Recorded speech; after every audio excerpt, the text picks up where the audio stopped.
Good morning. The Subcommittee on Government Operations and Federal Workforce will come to order, and I'd like to welcome everybody to this important subcommittee hearing. Without objection, the Chair may declare a recess at any time.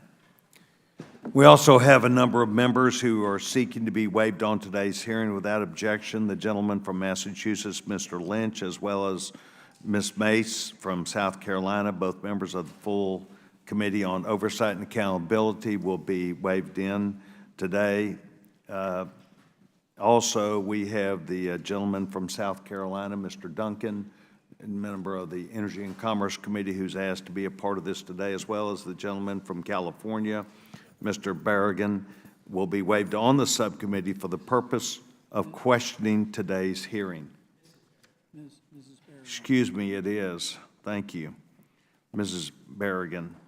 And I recognize myself for the purpose of making an opening statement. First of all, let me welcome our Postmaster General. General and I spent some time last week where we were preparing the testimony and the operational needs of today, and I found that the Postmaster General is very open and very thankful for the opportunity of the legislation that was passed last year on a bipartisan basis, not only from the House of Representatives, but also the United States Senate, signed by the President of the United States. This is a 10-year plan. It's a 10-year plan that has goals.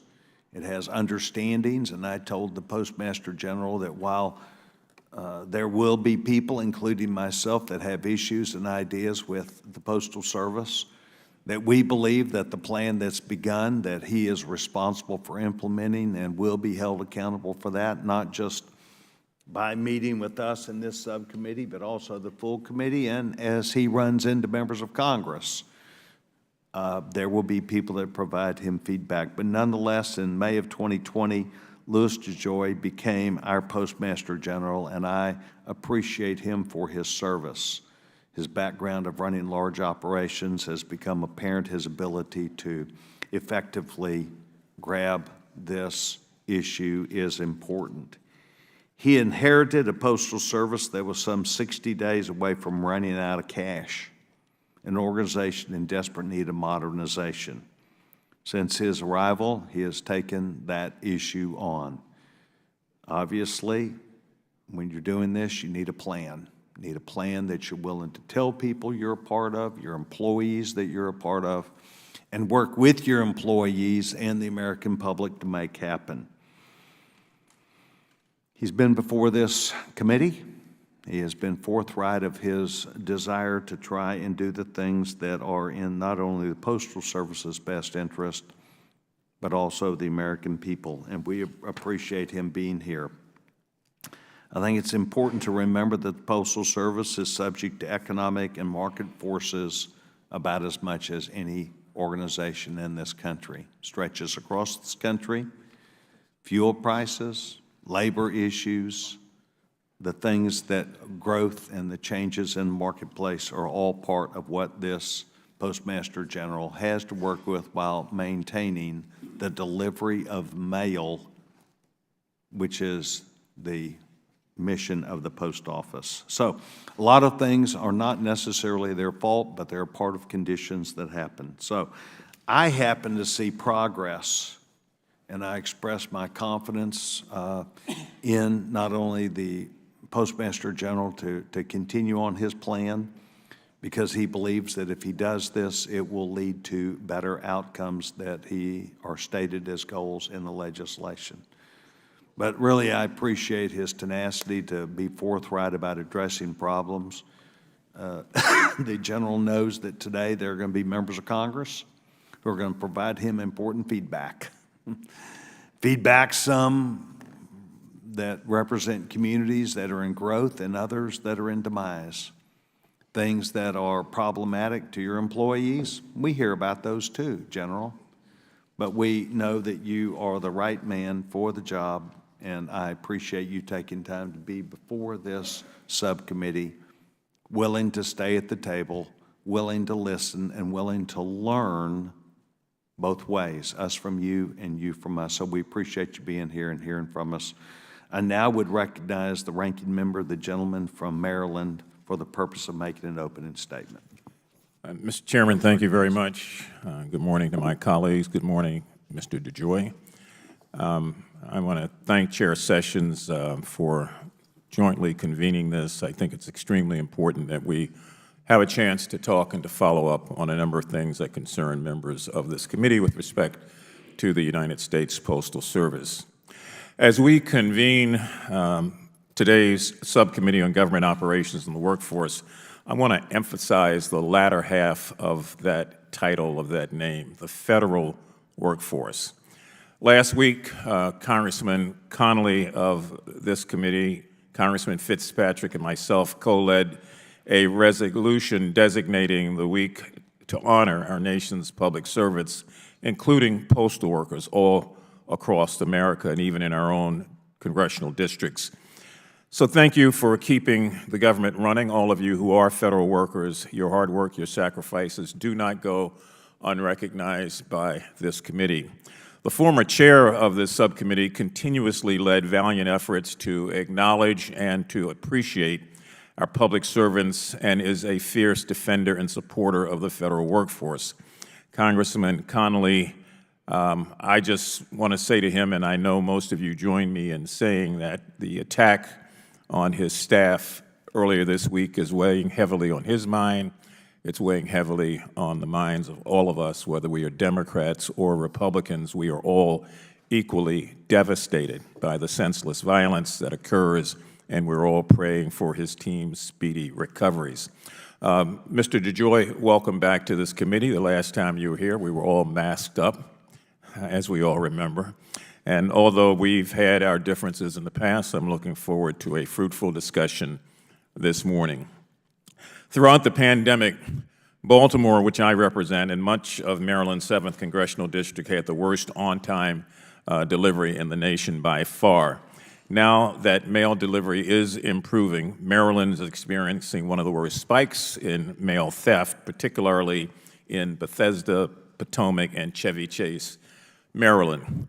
Moreover, the U.S. Postal Inspection Service reports that robberies of postal carriers have increased by 78%, resulting in nearly 500 robberies alone in 2022, which I find absolutely amazing. Most of us grew up in an America where postal carriers were not being robbed.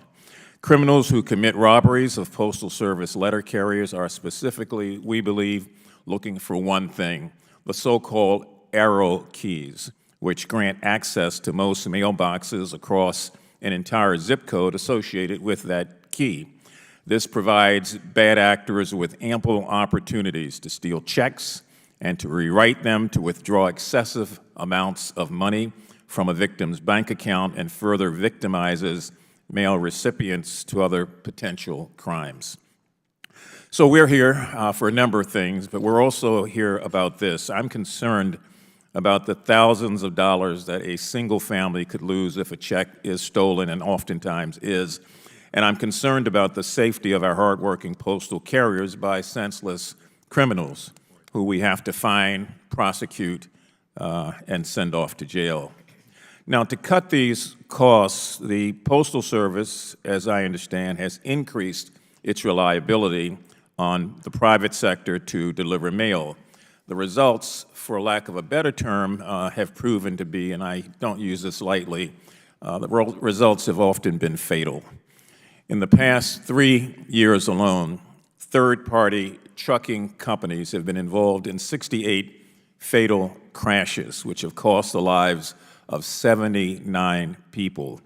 We expect that the Postal Service will take its job seriously to deliver our mail securely and safely, and yet it appears that the Postal Service cannot guarantee fully the safety of individuals, and in some instances seems to have prioritized cost-saving strategies above the safety that I've just mentioned and the people who've lost their lives through these third-party carriers. Our postal carriers must be ensured that their employer, which is you, Mr. DeJoy, is implementing all strategies and focusing all resources necessary to ensure the safety of its carriers and the timeliness of the mail that they are charged with delivering.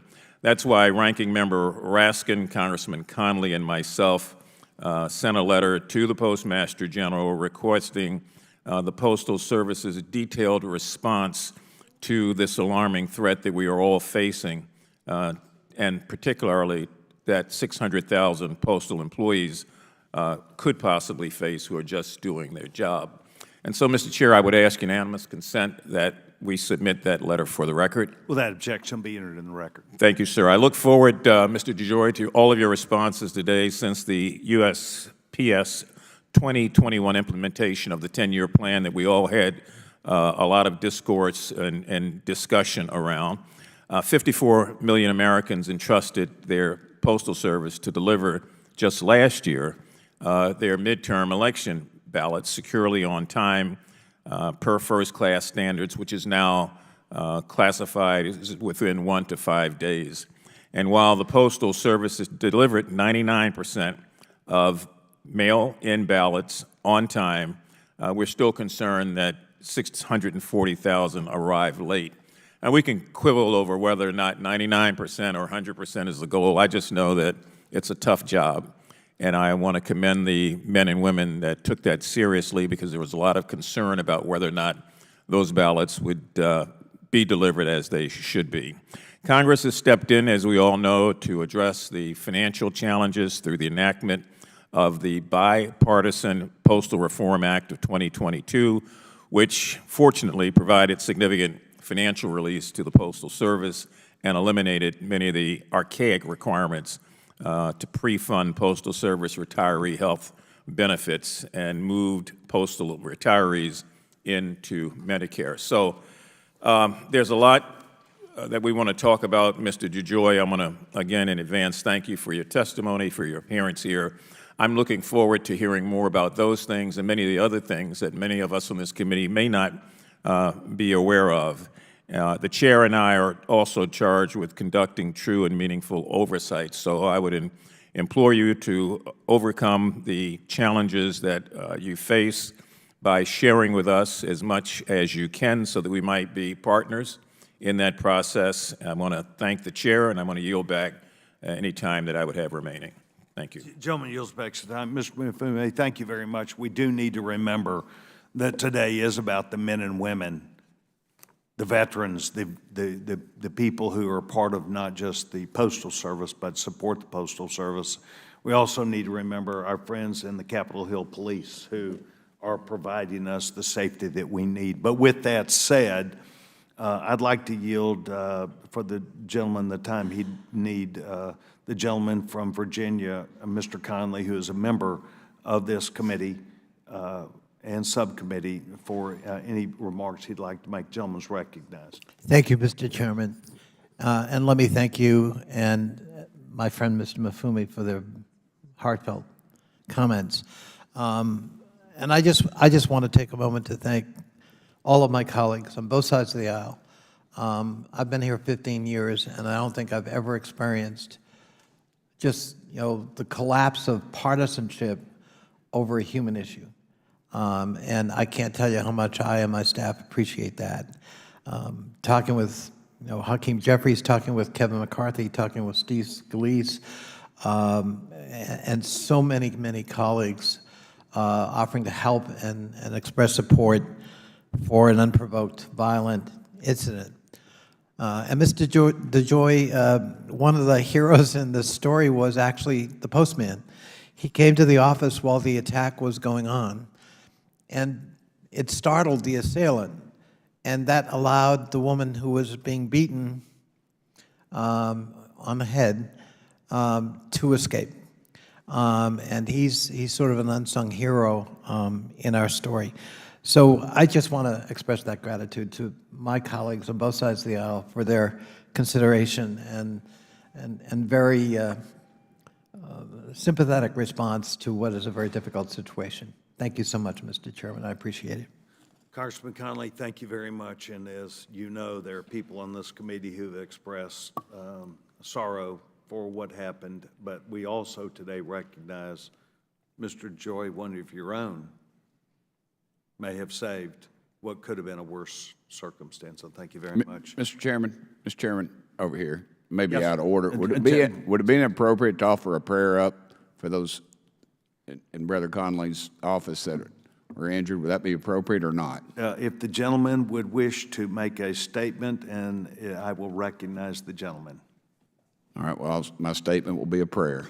If you want to bow your head, that's fine. Dear Lord, we thank you for this body. We thank you for the men and women that are here. We ask your healing hands upon these folks that were injured in Brother Conley's office. We ask that you, the great physician that you are, that you heal them in body, soul, and spirit. And we thank you for everything you've given us, Lord. In Christ's name I pray, amen. Amen, and thank you, and I thank the gentleman. The gentleman yields back his time. I'd like to, if I can, before we welcome the Postmaster General, to acknowledge the chairman of the committee, Mr. Comer, the gentleman from Kentucky. Mr. Chairman, thank you for being here today and for your instructive nature that you began from the time you were ranking member to chairman, of providing the confidence to the Postal Service that we can work on these issues. Also, the gentleman from Maryland, Mr. Raskin, I want to thank the ranking member and thank him for taking time to be here for this important time. Louis DeJoy was appointed the 75th Postmaster General of the United States and Chief Executive Officer of the U.S. Postal Service in June of 2020. Prior to becoming Postmaster General, he had 35 years of experience managing a successful nationwide logistics company. Postmaster DeJoy developed the Delivering for America plan, which is signed into law, a 10-year improvement plan to make the Postal Service financially stable without compromising its mission to deliver mail. As a matter of fact, in the legislation, there are very specific goals that have been established that the General is aware of.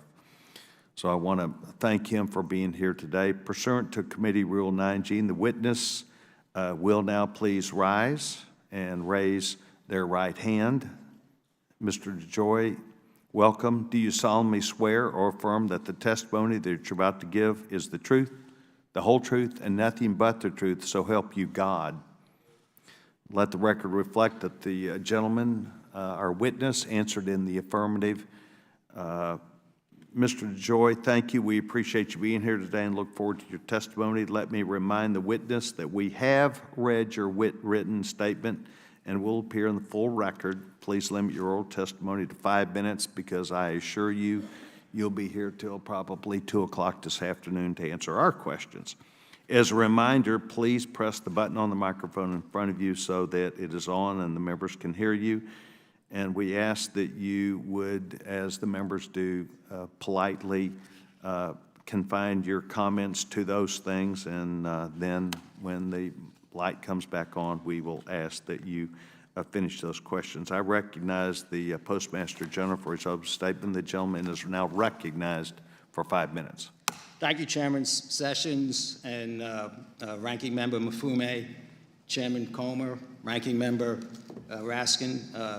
Thank you for having me today for an update on the Delivering for America plan.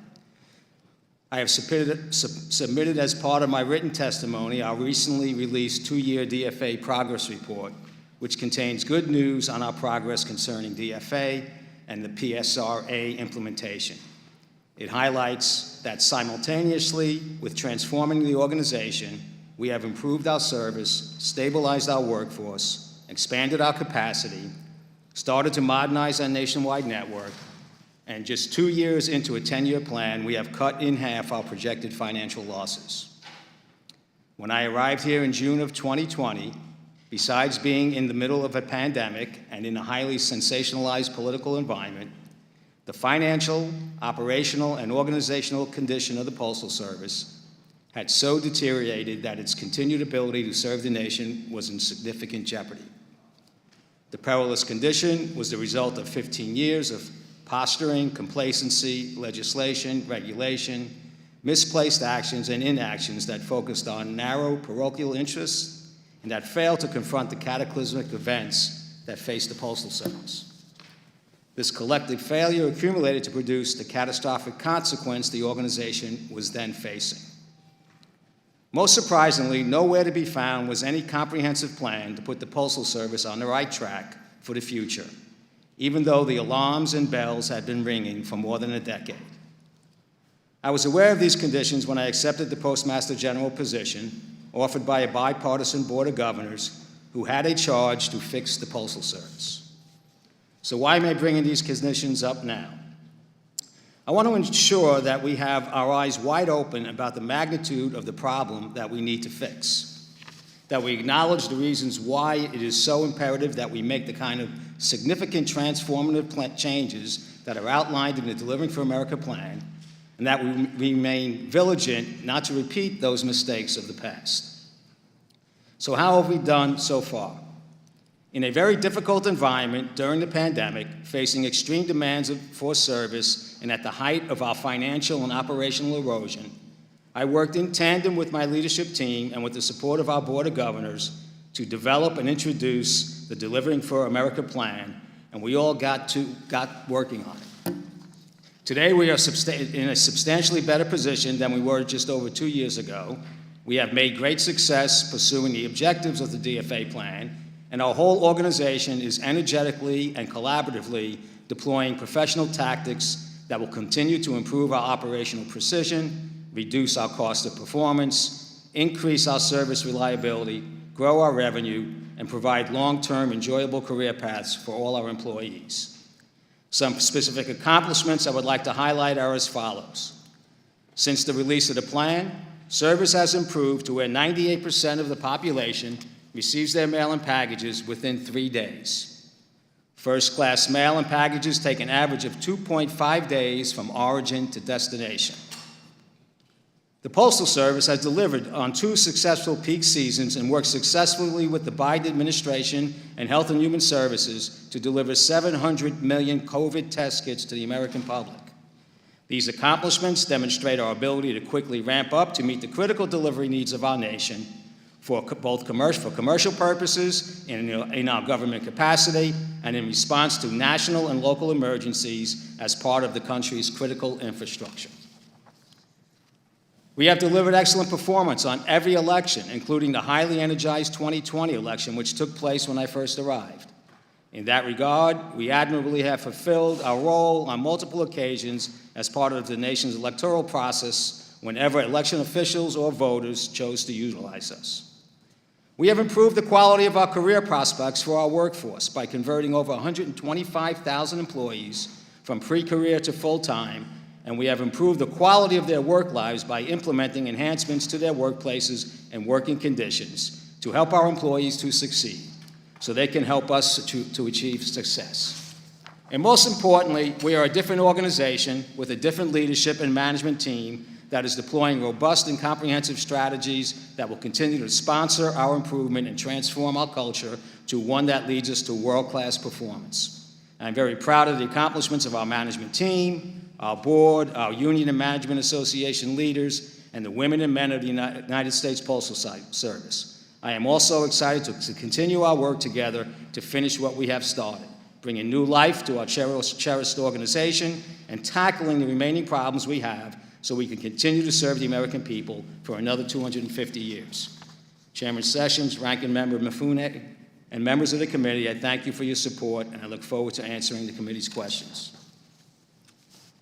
Mr. Joy, thank you very much. I believe your opening statement and the conversations which you openly have with not only all members of Congress, but in particular this subcommittee and those who've waved on, is important to note that there are many of these factors that seemingly come in your purview that are difficult tasks, but some that require personal attention and a continued part of your plan.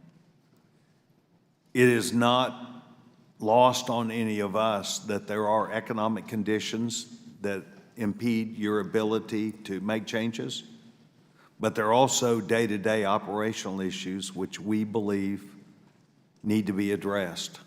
Today, you're going to hear from members of Congress who bring to you and your team very specific examples of items I've had within the congressional district that I'm lucky to represent in Travis County, Texas, which is Austin, for my entire service in Texas 17 problems. And they seem to be around what would be friendly to a robber or a thief.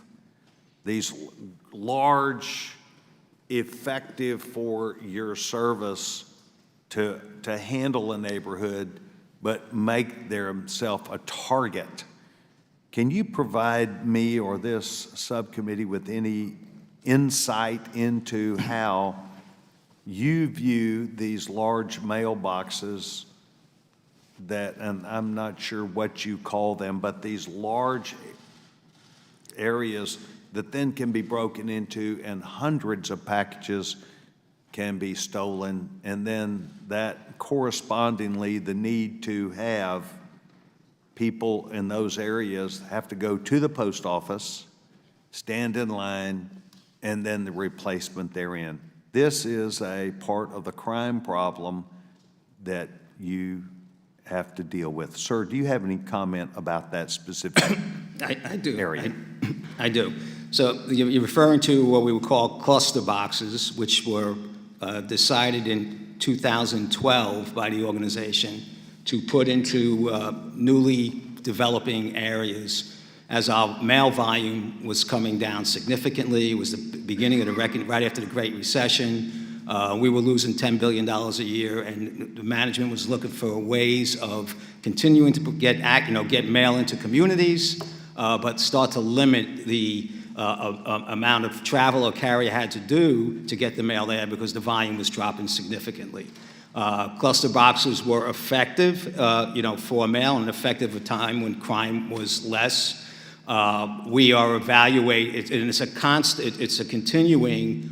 It's probably the largest number of phone calls I actually get about neighborhoods who want post boxes instead of cluster boxes. It's something that we're looking at. We'll look at as we move forward, and a big part of our delivery business becomes package oriented also. But they are targets, just like a blue box is a target, just like any access to our system is in fact a target we need to defend again.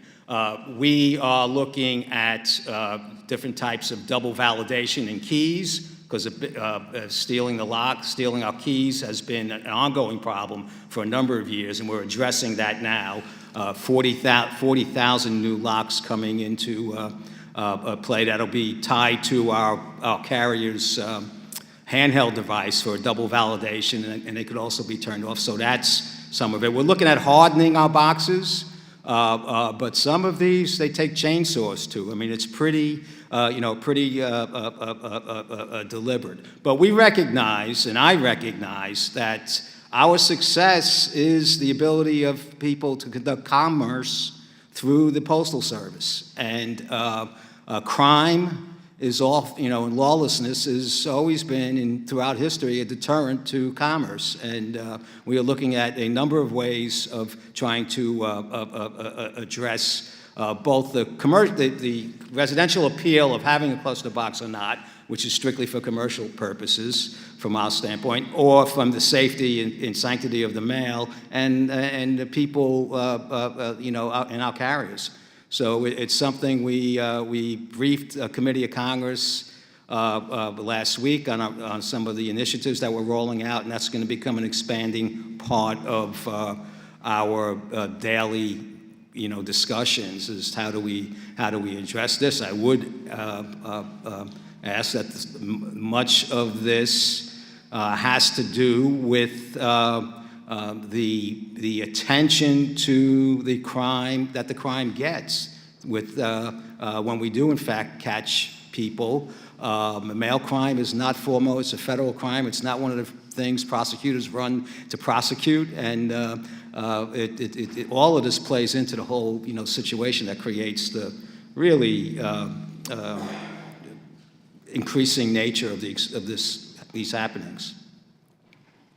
General, thank you. I believe that your insistence on being open about the discussion of this issue, your openness to the frailties that are perceived not only by local law enforcement, but also making sure that we get to a better answer will help us get there, and I appreciate your discussion. I will be pleased to stay with you on this issue.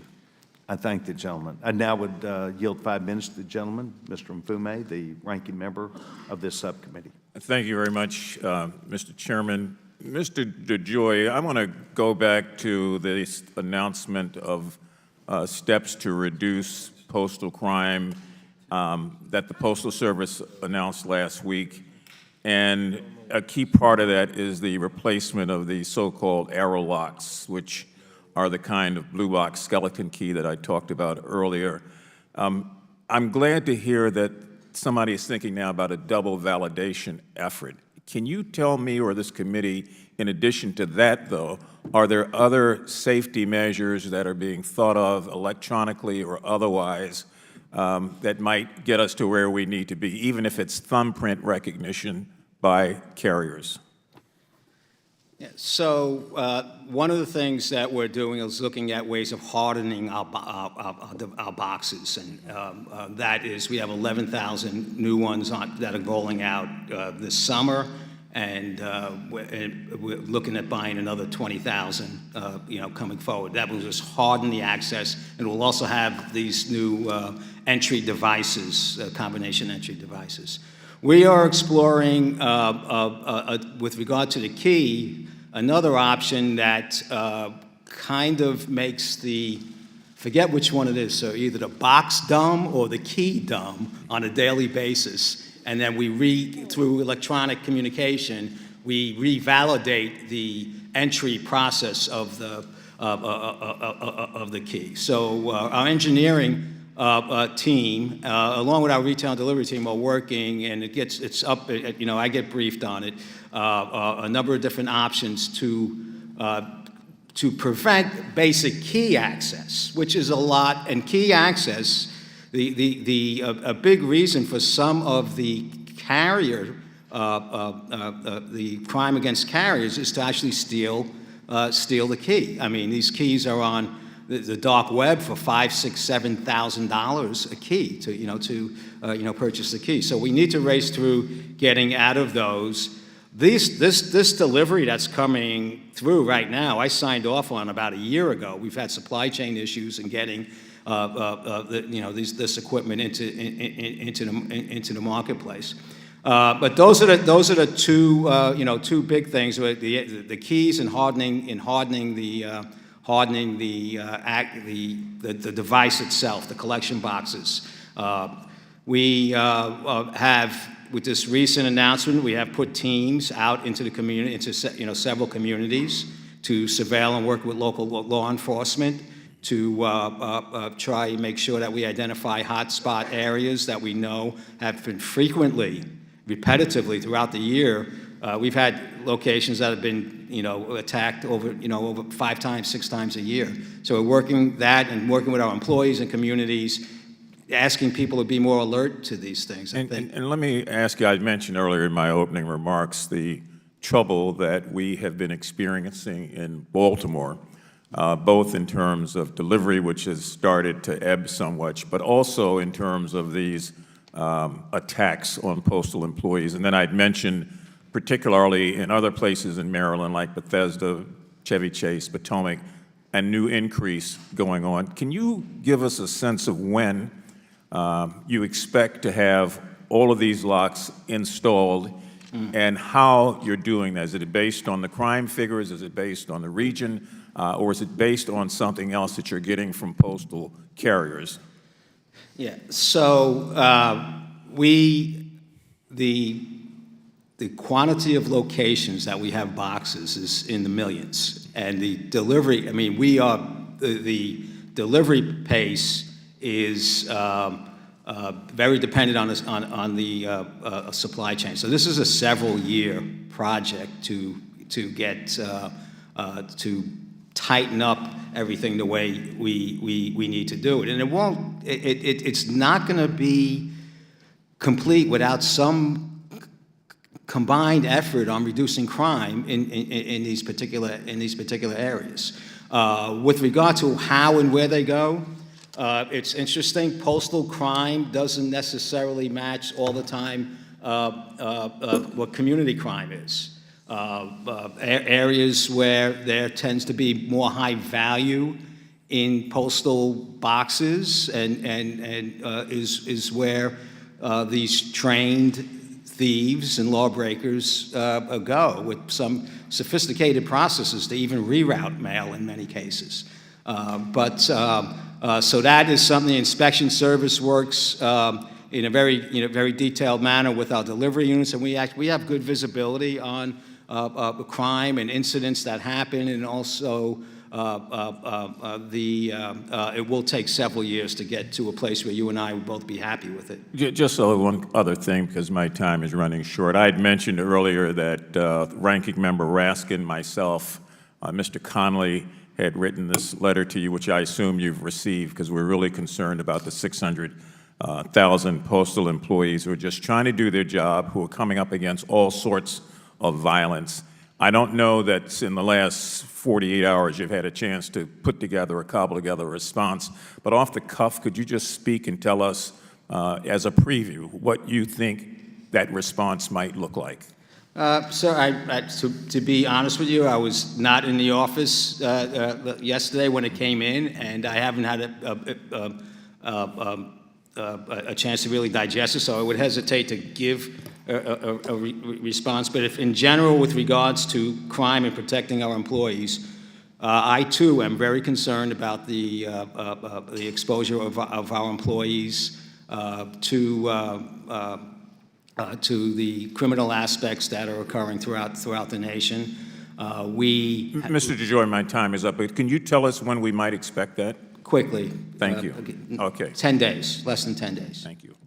Mr. Chairman. Gentleman yields back his time. Thank you very much for the direct question, direct answer. The young gentleman from Tennessee, Mr. Birch, is now recognized for 5 minutes. Thank you, Mr. Chairman, Ranking Member. I appreciate your all's leadership on this issue. I consider you all both good folks and good friends. Mr. DeJoy, I think the last time we talked, I yelled at you, so I'll try not to do that this time. I'm very passionate about my constituents and the problems that they're having. Thank you for being here. I want to start by discussing some issues my constituents continue to have with the United States Postal Service. These are folks in Knoxville, and they cannot get mail picked up or delivered for over a week. In some instances, businesses can't send invoices and receive payments.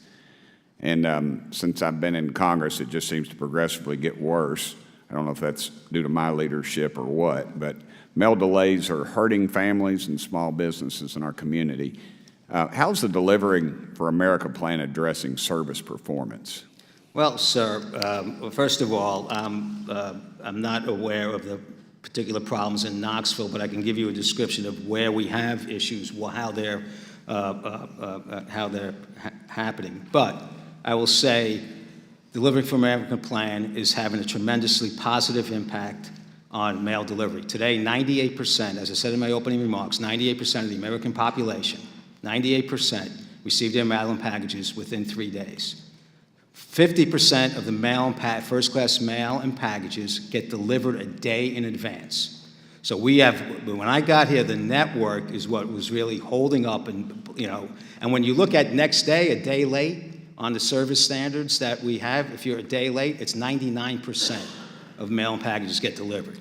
Now, we have our retail, we fixed a lot in the network. It's costly, but we fixed it and it's running and everything is moving. There's no longer a tail of the mail, which was about 10 days when I got here. Our retail and delivery networks throughout the land were the most impacted by the pandemic. And they're massive, 31,000 retail centers, 19,000 delivery units, almost 300,000 carriers, going to 165 million delivery points. The more certain areas, so this is an area where we had a tremendous amount of turnover, changing population habits. More people moved into the mountains, more people working from home. Some small post offices had their delivery addresses triple in 18 months, triple. And we have been racing to staff and to clean up some operational habits that developed throughout the pandemic, and we're going to get them. It's just, Let me ask a few more questions, if I may. And it goes with what you said. You said that they're increasing these things, but the Postal Service has built out capacity of 60 million packages a day, and you only carry 28 million a day. Can you explain why the Postal Service sees so much excess capacity at a time when volume continues to decline? yeah. So if you remember in 2020, in the fall of 2020, the peak of 2020, where we had millions of packages running around the nation for weeks before they actually got delivered, that was because we lacked any type of capacity. The 30 million packages we were using were mostly being done by hand. We had, so a lot of inefficiencies there. We had to come up with a methodology quickly to not experience that again the next peak. And one of the ways we did it was to create annex locations and put 250 sorting machines in it, and it's a geographical span. So we're looking at the yield. We have to cover the area. Doesn't mean that we're running them, but if we got that many packages, 60 million, we could process it.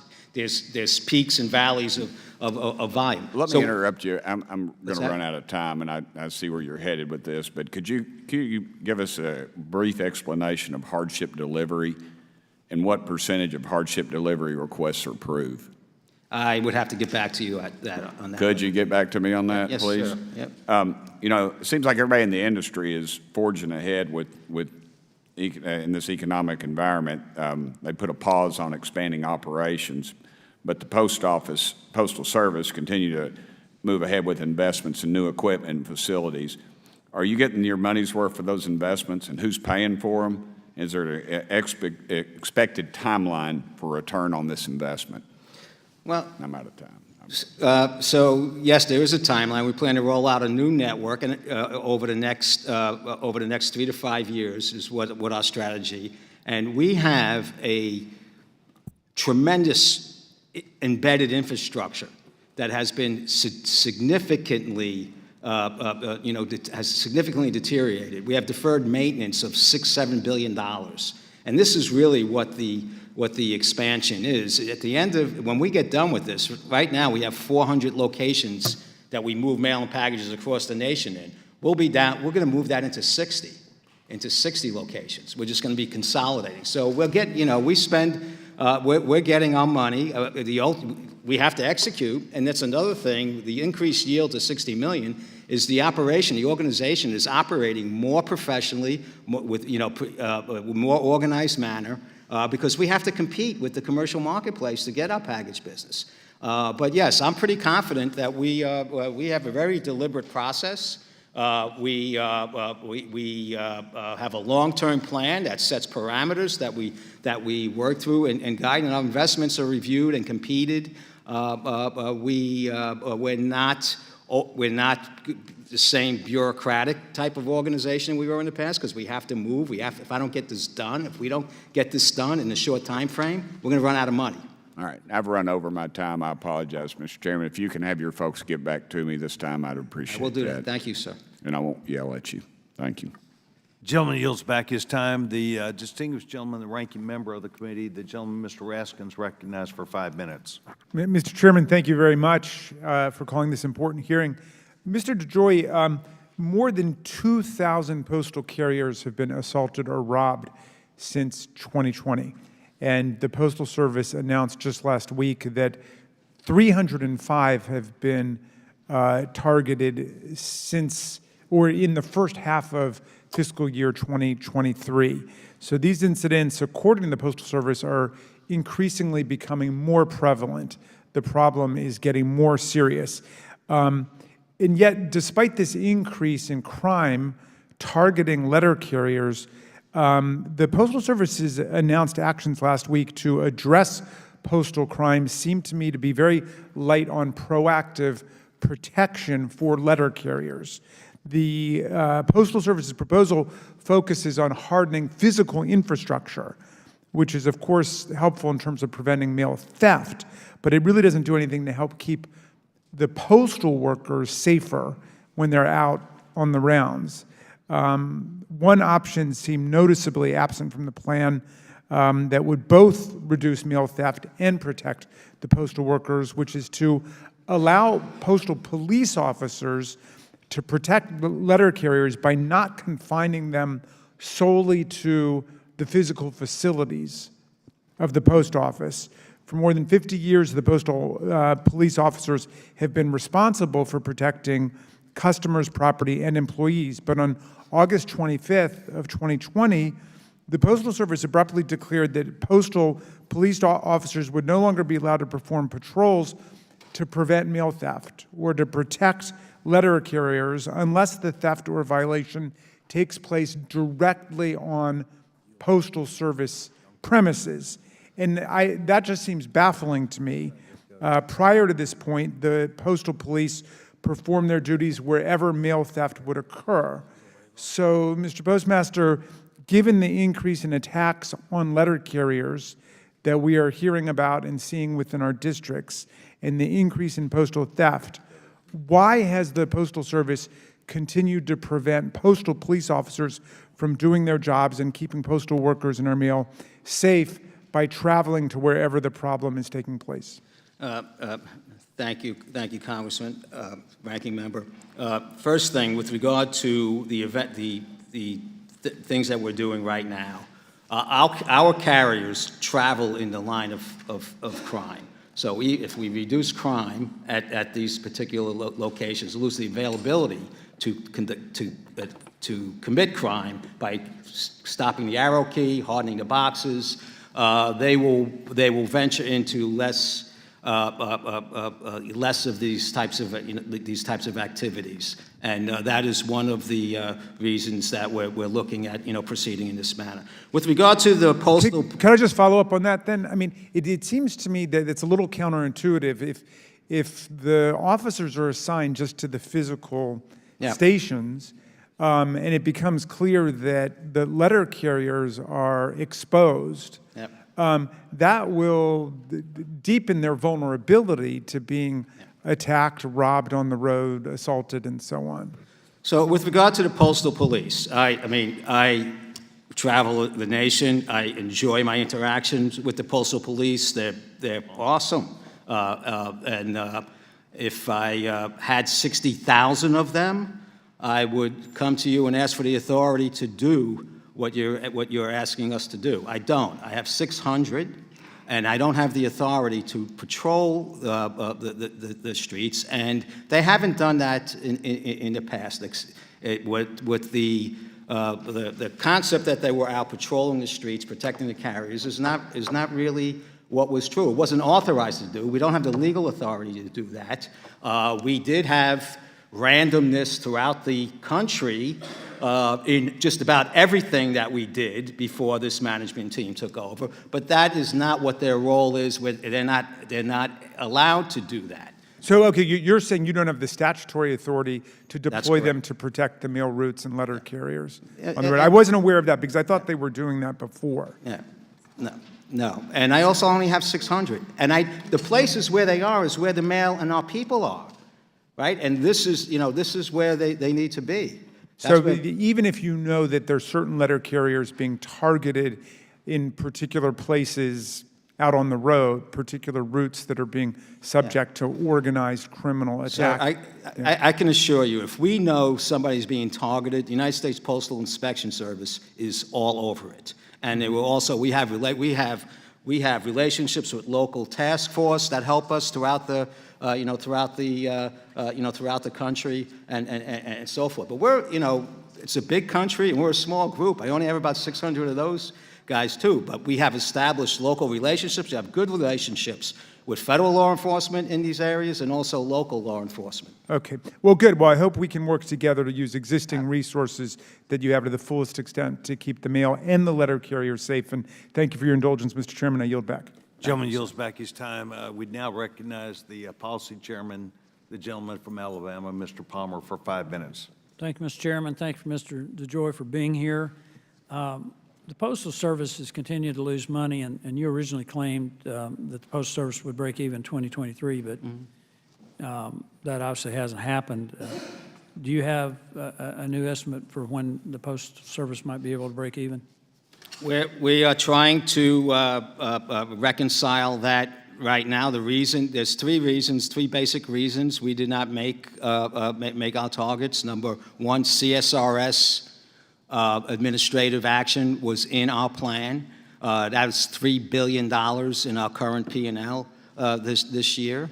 Number two, inflation was way above what we predicted inflation to be in that plan, and although we've been raising prices, it's always in arrears. Our inflation, and that's the tune of $2 billion.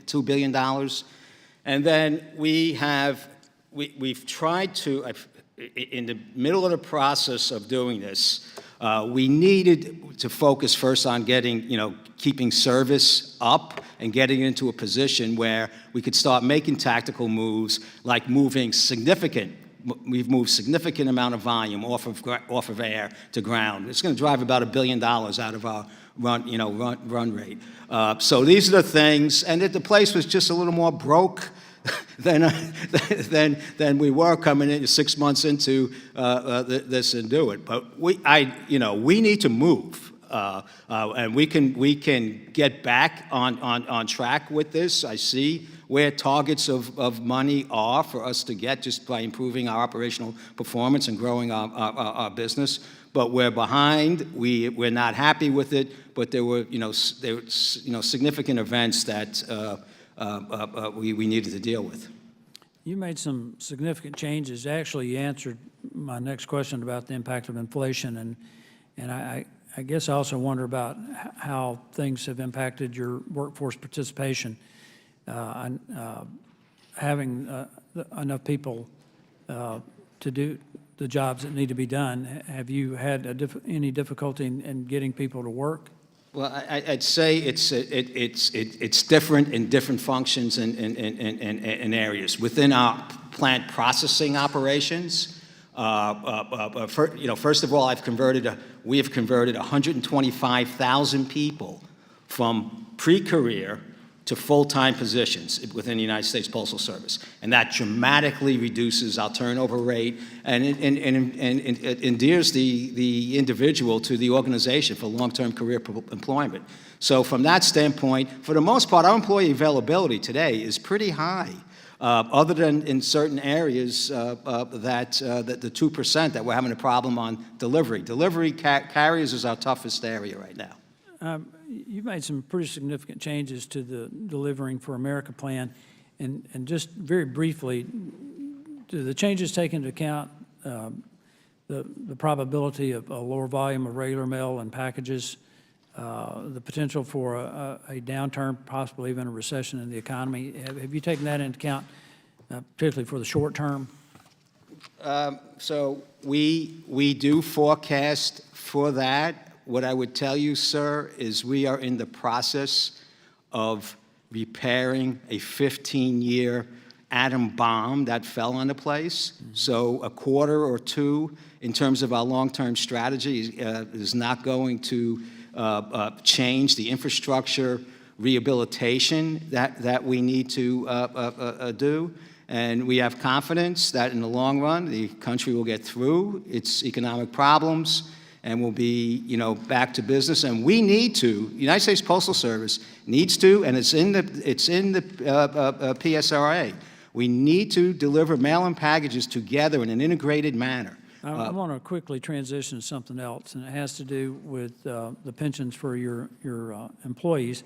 And the post office is required; they're limited in what they can invest in to just federal Treasury bonds, and you've got $298 billion in assets in the employee pensions. If you had had the opportunity to have the same investment strategy as the federal employees retirement plan, civil service retirement plan, some of the projections I've seen is it could be $1.2 trillion.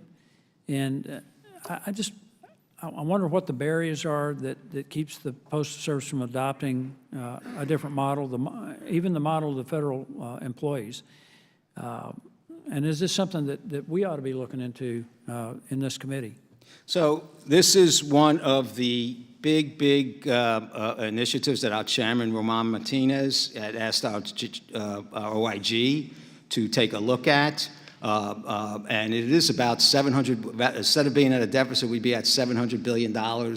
It changes the whole dynamic of what the organization needs to do. It would be a legislative requirement, just like CSRS is an administrative requirement. It's the same thing. When we take postal funds, because all our money is raised by selling postal products, and then we put it into the federal, treasury, federal treasuries to manage for our retirement. We have the same thing with CSRS. When the Postal Service was established in 1970, we think like we didn't do a very accurate job of accounting for what liabilities should have stayed with the federal government and what liabilities they gave to us for our long-term retirement plans. And both of those things would significantly change the demands on our cash flow, which we know, my personal opinion is mail is no longer a monopoly. The delivery of mail is no longer a monopoly, right? It's an obligation. We have $40 billion of mail. Probably costs us $65 billion to deliver to 163 million addresses. So we have to get our fair share of the package business, and that's what we're trying to do in aligning these things. And these are financial burdens that we have that we believe we shouldn't. So anything that this Congress can do to address both CSRS reform and any portion of our retirement investment to have a little more commercial appeal to it would be extremely helpful, to the organization's long-term sustainability. I thank the witness and I thank the chairman.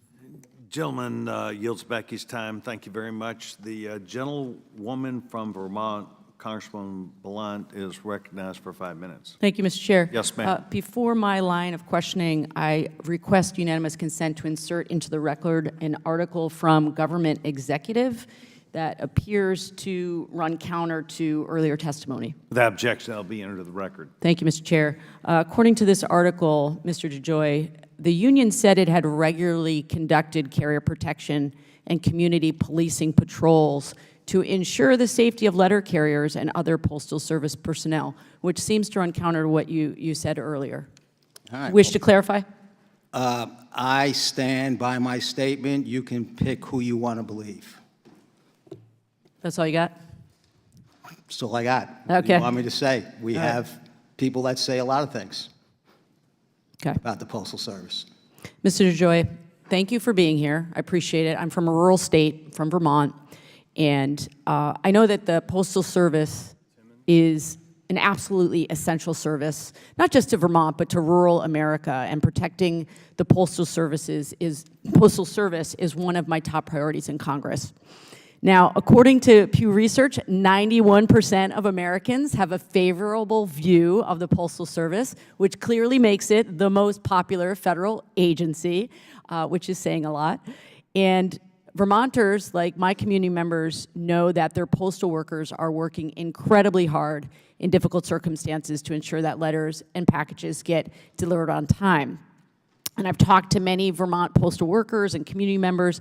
We know that the postal workers are going above and beyond to make sure that our rural communities are getting their letters and packages, and I'm very grateful for their hard work. But despite these efforts, Vermonters are still struggling with service delays in mails and packages, and I want us to continue to work together to make sure that we support postal workers and ensure that Vermonters get their mail on time. Now, my concern is that, Mr. DeJoy, the Delivering for America plan calls for removing back-end operations like letter sorting from most post offices and relocating these operations to massive new sorting and delivery centers.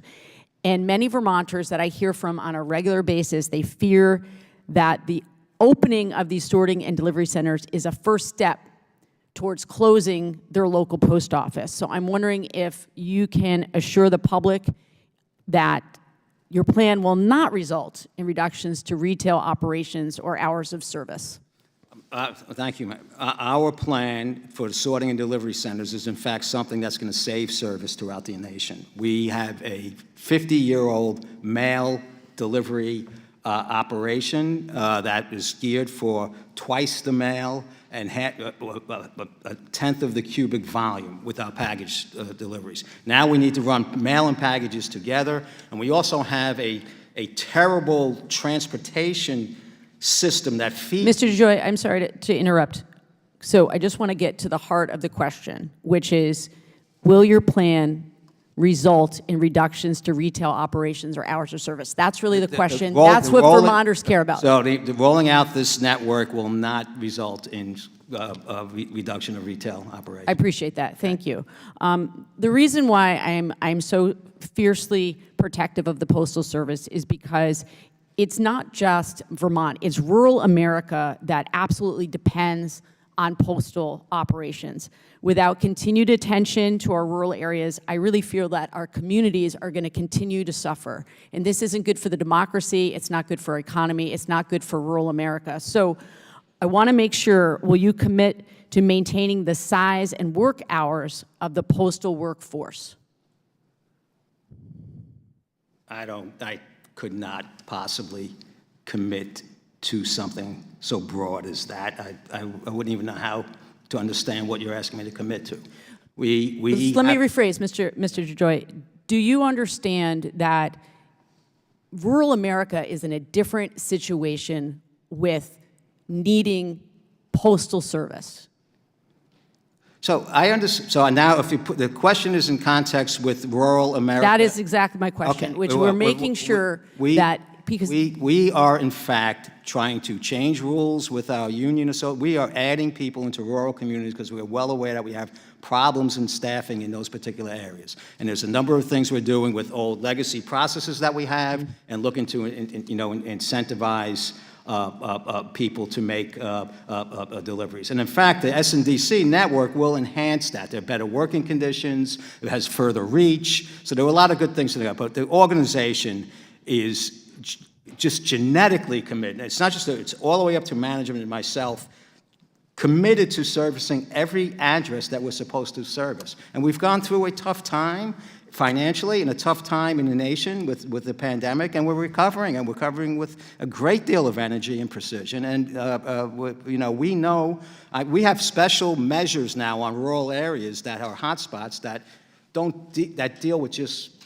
the sound of trouble, so we could begin to start working on it. So we're very committed. I'm very committed, and rest assured, we're going to do the best job we can under the current circumstances to continue to serve in these areas. I appreciate that. I want to just make it really clear that rural America is in a very different situation than many other parts of this country, and we need a vibrant postal service regardless of how many individuals are in that area. So thank you very much. I appreciate you being here today. Thank you, ma'am.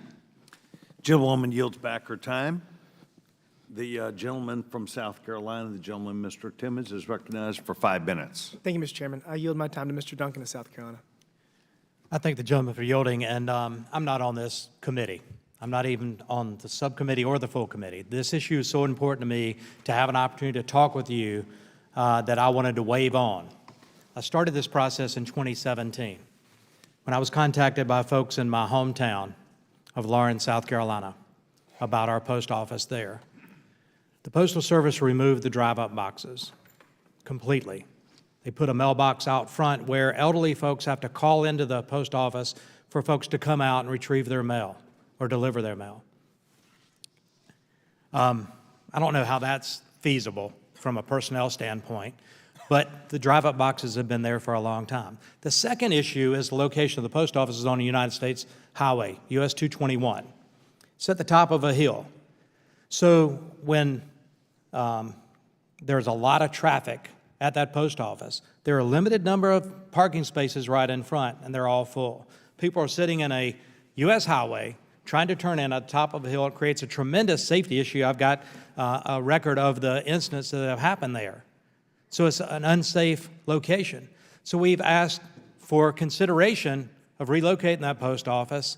And in 2018, April 2018, and you acknowledge receipt of that on April 30th, a letter was sent to U.S. Postal Service from myself, U.S. Senator Lindsey Graham, U.S. Senator Tim Scott, the local mayor, the city council chairman, and a number of other constituents, asking for just a meeting to look at that post office, just to come up, some personnel that work for you, just to come up to Lawrence to look at that post office situation and address some of the issues, maybe the drive-up boxes, maybe the post office itself.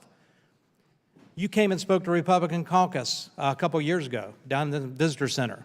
I met with your chief of staff. I handed him a detailed note, whispered in his ear, told him the issue, and asked for a meeting with U.S. Postal Service personnel in Lawrence to address this issue. I'm here today because I have not heard from you guys at all. You refuse to meet with me. You refuse to have personnel from Atlanta or Columbia come to meet with me. I named 2 post offices this year. I met with the legislative liaison people that came up for the post office namings in my district and asked them. We've heard nothing. So I'm here asking you for a commitment to have personnel from the U.S. Postal Service come and meet with me about an issue that's so important that a United States Senator got involved. Well, I think I remember the incident, and from my understanding is you have been given an answer since 2018. No, the answer is we're not willing to meet with you. No, the answer was an explanation of what the situation was and what the changes that you were requesting and that we could not. No, sir, the answer was if a customer of the U.S. Postal Service has a complaint, we don't meet with federal officials. I represent 770,000 Americans who expect their mail. Y'all have a great job, and you do a tremendous job, but I represent a large constituency that expects me to be their representative with an agency of the federal government and at least have a conversation. And you're not even willing to come up and visit and take a look. I'll visit. Eyeballs on I the will situation. visit with you anytime. I don't know if I'm going to go to where you are. You don't have to, but send somebody. Nobody's But come, sir, I believe we have sent people. I No, believe sir, we you have sent haven't. people. You haven't. Okay. Because I'll I would take- have been there. I will take another look. I will take a look at it. I'm thinking I'm recalling the situation, the specific request properly, but I will take a look at it. And I'll call you myself and tell you whether You we're commit gonna to go have look at it. somebody come to Lawrence and take a look at it on the ground with me, and we can actually walk through the situation there, talk to law enforcement about the issues? Okay, but that's fine. But I believe from 2018, there have been a lot of people involved in making decisions about access and postal access before me, right? And I am trying to transform the organization. I'm assuming, I cannot believe that they have not made improper decisions. I'll provide you the documentation where they haven't, if you'd like to see Okay. that. Second issue. Okay. I've got a commitment. You're going to send somebody. We're going to take a look at it. Hopefully with me present, we can look at the issue. Second issue in my district, Savannah Lakes Village. It's a development. I know y'all have a lot of developments. They're building out. U.S. Postal Service actually delivers mail to houses within that development. But new houses that have been built since whatever the date is where a new policy went into play, the postal delivery service drives by houses to deliver to the house next door, but they won't deliver to the new one. And this development, all the land was sold prior to the rule that you guys had about new houses within the development like that. This should be grandfathered in. There's an issue with trying to build a cluster box, but the Postal Service won't even meet with this group. They sit in a town hall, just meet with stakeholders and see if we can reach a solution to this. But I can't believe that a postal delivery person would drive by a house, deliver mail to the next door, maybe the second house down, but will skip a house that was recently built in a development where the land was all sold prior to the rulemaking of the U.S. Postal Service. Can I get a commitment that you guys will meet with the folks in Savannah Lakes Village? It doesn't have to be the local Postal Service, postal operators, but nobody will come and have a meeting with stakeholders there. Yeah. So there's a lot of things you would not believe, right? And there's a lot of requirements on us that I cannot believe, right? That we are trying to straighten out and balance what our service is, what the rules, what the legacy rules are in terms of what we do, and what every individual American wants in terms of service. and it's almost an and you need a magical power to do it, right? So why he passes that collection box and so forth, there's probably a rule that says that's what we do, right? But not violating. And that's ludicrous. You guys behind Yeah, you I are shaking agree. their head. Probably. I agree. There's a lot of ludicrous things. I could give you a list 1,000 miles long. I get that there's other developments. This isn't a unique situation, but something needs to change because Americans expect to have their mail delivered. I'm way over time, Mr. Chairman, but thank you for committing to actually look at some of this with me. Yeah, I will. And I just want to remind you that when we got here, we had a $153 billion negative balance sheet, and we're losing $10, $11, $12 billion a year. But that postal delivery person is still going into the neighborhood, driving right by a house. How can they not stop? I get it. Thank you. I thank the gentleman from South Carolina and Mr. General DeJoy. I was aware of the gentleman this morning. Perhaps this is new or not new necessarily to you, but I have committed to the gentleman that I will engage your appropriate government relations people and that we will sit down next week. I think it's important that under, whether it's Mr. Mfume or myself, that this subcommittee personally takes the responsibility to effectively meet with the gentleman from South Carolina and your staff. And so I would ask that you not have to call yourself, but that rather your government affairs people would be in touch with us. We will set up that meeting.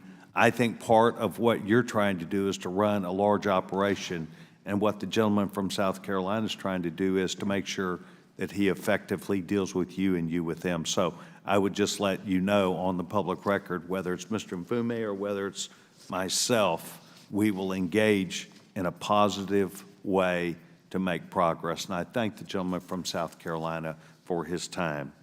We would, gentleman yields back his time. Mr. Timmons yields back his time. The gentlewoman from the District of Columbia, Ms. Norton, is now recognized for 5 minutes. Thank you, Mr. Chairman.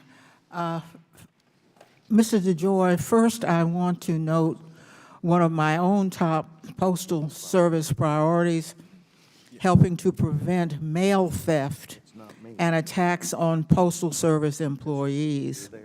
I have introduced the Postal Service's Security Camera Act, which would require that, subject to appropriations, the Public Service install security cameras at each postal facility to protect Postal Service employees, customers, and property. So, Mr. DeJoy, would cameras help with the ongoing and highly publicized thefts of mail? So the thefts of mail are not actually happening in our plants and facilities where cameras would be mostly used. If they were put on the streets over these areas of crime, certainly it would help in terms of an investigation. I don't know how much. I mean, they do serve as deterrents to crime sometimes. But I think within our facilities, our plants, we have good visibility of what's going on there. It doesn't prevent events from happening. It just identifies what happened afterwards. But certainly cameras on the streets and so forth, which many cities and locales are doing, does make criminals think twice if they're actually thinking that day. Thank you, Mr. DeJoy. I would like to turn to the Postal Service Reform Act now. It allows the Postal Service to enter into agreements with state, local, and tribal governments to provide non-commercial services that provide enhanced value, do not detract from core postal services, and provide a reasonable contribution to public service institutional costs. This provision is intended to give the Postal Service opportunities to increase revenue and better serve communities as a one-stop shop for certain registration and services. The provision also authorized the Postal Service to experiment with different products consistent with existing postal law. The Postal Service currently performs non-postal services for the federal government. Since enactment of the Postal Service Reform Act, the Postal Service has not used this authority. So, Mr. DeJoy, do you think new authority is an opportunity to provide expanded services to the public while at the same time bringing in needed revenue? So, Congresswoman, I do. There's a step to our rehabilitation process in terms of fixing our number one revenue generator, and which is delivery of mail and delivery of packages and selling more aggressively into the package market. Concurrent with that, we will be starting to look at what do we do with our retail, how do we make our retail environment more vibrant. We sell now, I mean, I love them, priority mail bags and Hallmark cards, but that's not going to drive where we need to be to maintain this massive network. And we have a lot of ideas, but with those ideas needs to come, I need to, have those ideas identified, resourced, a project plan, and so on and so forth. And that's on the table. We're re-looking at our whole sales force right now in terms of how I align people, the organization, to pursue projects so they don't have haphazard starts and go into it a long time. So I appreciate the wisdom of the Congress to put that in. I understand what its intention was, but this is a journey for us. That's a new, initiative, and I can assure you that we will have resources dedicated trying to figure out just how we capitalize on the opportunity. So what kinds of non-postal services might the Postal Service pilot or explore? So I think, one of the things that has been, the way I look at it, we have an infrastructure, and it's everywhere, right? And it has a front door, and it has arms and legs attached to it that can take something anywhere, and so forth. It could be used to meat. It could be used to stock products. It could be used like we did in the kit program, the COVID test kit program that we worked, where we delivered 700 million COVID test kits. That was using our particular network. Once you have the ability to have infrastructure in these areas, what are in fact the services that one could provide? We know we already have digital identity. We know we already have we do passports, but there's a lot of different types of services that the communities can use that we would be interested in looking at within the framework of what our regulatory responsibility is, and with the vision that business breeds business, activity brings activity, and so forth. It's just it's something we're in our infant stages of looking at. How do we repurpose our whole retail network so it reestablishes its vibrance? We're looking at shared workplaces with small businesses. We're looking at lock boxes. We're looking at stocking, critical infrastructure, critical parts and product deliveries for hospitals and service centers and so forth. There's a lot that we can do, and just looking at some of the services that are needed in the commercial marketplace, but are less available in some of these other locations. I think that's a good role for us to play with our physical distribution capabilities and our retail stature and presence everywhere. And we're going to chase after this stuff. Thank you, Mr. Chairman. Gentlewoman yields back her time. The gentleman from South Carolina, Mr. Fry, is recognized for 5 minutes.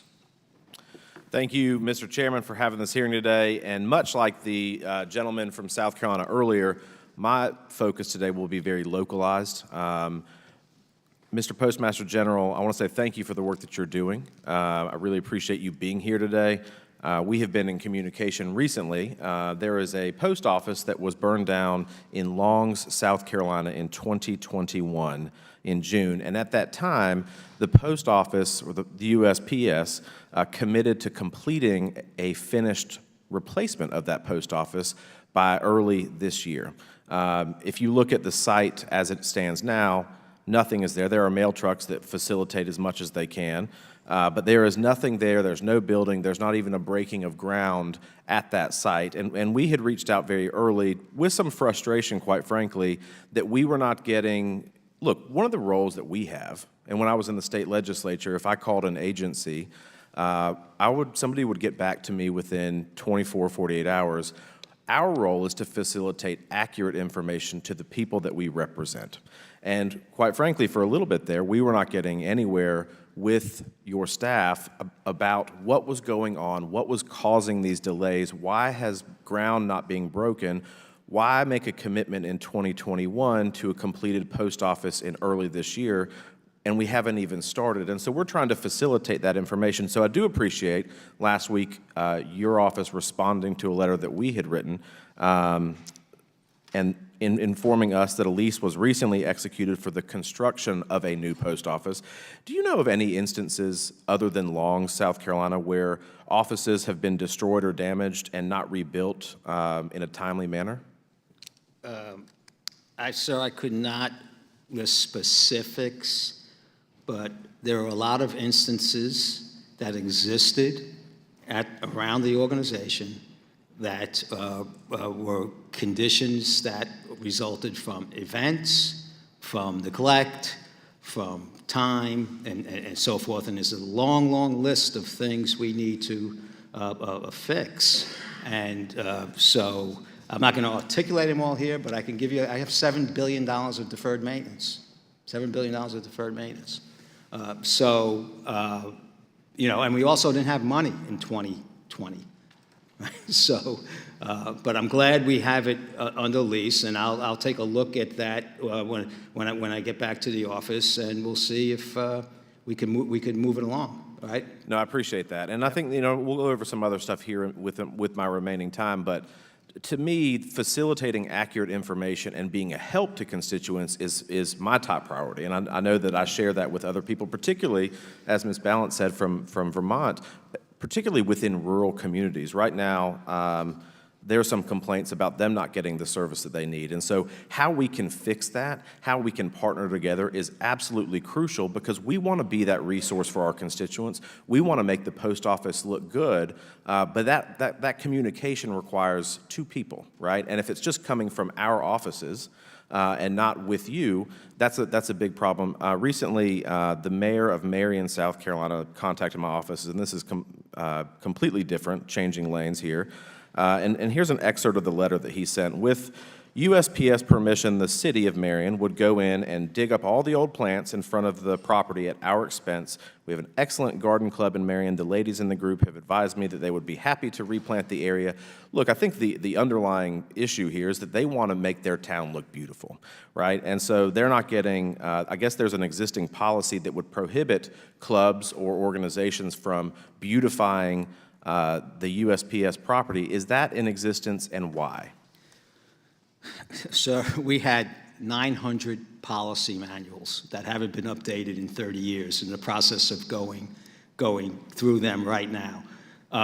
What I would say is I'm aware of the communication problems that we have had from the field back up to headquarters. I have reorganized to eliminate that, to have direct communication from our headquarters right down in authority and responsibility, and we're working on making those changes. We're also working on improving our voice with all our constituents and stakeholders. That is something that is, yeah, I see it. I'm the number one critic of our organization. You just go over to headquarters and ask them. But we are making great changes in that, but it's going to take time to make itself, you know, through the whole, you know, the whole country.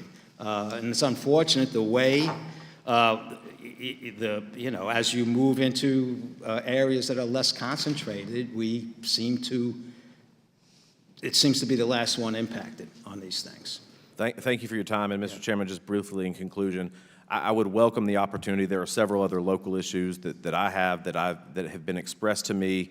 I would welcome the opportunity to work with your staff to at least get good information on a policy that exists, a problem with performance maybe, whatever the case is. But our role is to advocate and help further those discussions and to get our constituents accurate information as to why. And so if we can continue that dialogue, as evidenced by your recent letter to me, I would really appreciate that. Sure. And my government relations person, Peter Pastor, is here, and we're happy to reach out to you. Thank you, sir. Okay. Gentleman yields back his time. I would like to note on both sides of this aisle, we have taken the time to effectively, professionally provide our feedback, and I want to say thank you to the members for maintaining that high level of professionalism along with the Postmaster General in his response, and I thank them and recognize that.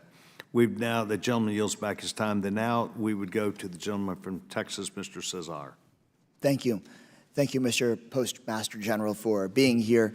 I'm a brand new member of Congress, and here in the first few months, I expected to get lots of emails and notes about healthcare trying to navigate, or about veterans trying to navigate the healthcare system. Expected to get lots of notes of folks trying to navigate the immigration system. But what I've been surprised by has been the number of letter carriers and postal workers reaching out directly to my office about concerns in their workplace. I had asked my staff coming up to this hearing to start giving me a summary, and the list was longer than what I could put in 5 minutes. So I asked just for 5 examples of constituents who are federal employees, who are USPS employees, about their issues. One of them, a worker having an allergic reaction, potentially with life-threatening consequences, being pushed to go out and deliver the mail in the midst of that allergic reaction. Second, people reaching out about being injured on the job and their supervisor approving continuation of their pay, but then as that request went further up the food chain, that request being denied. Third, a postal worker in San Antonio sending us photos of him holding a thermometer in his vehicle, and the thermometer showing 136 degrees. Fourth, a constituent reaching out saying that they'd been injured on the job as a postal worker, an injury that required surgery, and then reaching out to us trying to get help because they weren't able to get help at their workplace getting that surgery covered. Fifth, workers having their real concerns about ADA spots being removed at their workplace, and they being workers that rely on those parking spaces with disabilities. And the list goes on and on and on, and obviously those are really concerning issues to me, because not only is it the right thing for us to do to provide a great workplace for all federal employees, but we know it affects the mail. And so could you comment, Postmaster General, on what it is you're hearing? Are these issues that are really just affecting my office, or do you see these things as more systemic and something that your office is trying to take on? So the consequence of 15 years of bad legislation, dramatic change in the economy, a great recession, the reduction of mail, and no money in the organization put stresses throughout the whole organization, which deteriorated just about every relationship, piece of equipment, individual, and it all winds up, the biggest impact comes down at the people that are working in the plants and delivering the mail, right? All stress, that's the way it is, and that's the organization I came into. I can tell you that we have made tremendous gains in trying to work through that, and that's what the Delivering for America plan is in fact doing. It's improving our operations, improving our dialogue. I've spoken myself to 8,000 supervisors about if you know, when you're thinking, when you're talking to your people, right? You know, treat them like you want to be treated. When you're giving them direction, okay? When you're disciplining them, and when you're having a bad day. These are conversations I have with our supervisors, because there was a tension throughout the organization that was allowed to develop because of the conditions. And I appreciate that y'all are taking it on, and here at the end I want to get to the, you know, 4 of the 5 things I don't think are systemic. I believe they could happen. We are continuing to work on training on these types of interactions. There's confusion in a lot of the work rules, but I think systemically we are improving, and most people come to work each day, do their jobs, have good interactions with their management, and then go home. But we do have these types of issues. The one situation, the situation with the vehicle, yeah, we know that's an issue. That's why I've been trying to buy vehicles for 2 years now. Good. And in Texas, where somebody could show a 136-degree thermometer, I hope we'll be able to say that that's not okay. It is. Mr. Joy, just because I'm running out of time, I appreciate and I want to make sure that our next conversation, we can actually lay out what it is that we're getting done so that we can be responsive to people. Some numbers shown to me by my team were that for non-career employees, we used to have a turnover rate of 40%. That's climbing higher up. I hope that we're able to address that. Again, I don't know if the number, I would be interested in you verifying the number. The folks in my San Antonio office relaying to me that 2 out of every 3 new employees are turning over before the end of the year in the San Antonio office. Again, if those aren't right, would want to hear that, but if they are, would want to know that we're trying to intervene to make sure that we're retaining employees, moving them over to those career positions, as you noted today, and making things better. That is a statistic that is not representative of what this management team has done. Okay, when we came, we have converted 125,000 pre-career people to full-time. First of all, they were called non-career when I got them. We changed the name, called them pre-career, and converted them. Now we're coming off of these numbers, the way they're calculated. Many people get these out of the OIG report. I have 650,000 employees. They sampled 100 people. This is the type of statistics I need to Understood. Then would love to dig in with you. For example, in that San Antonio office, if we're having 2/3 of new employees turn over before the end of the year, then we could probably agree, let's try to do something about it. Yeah. Yes, Thank sir. you. All right. Appreciate you. Gentleman yields back his time. The distinguished gentleman, Mr. Edwards from North Carolina, is recognized. Thank you, Mr. Chair. Mr. DeJoy, thanks for being with us this afternoon, and thanks for your service to our country.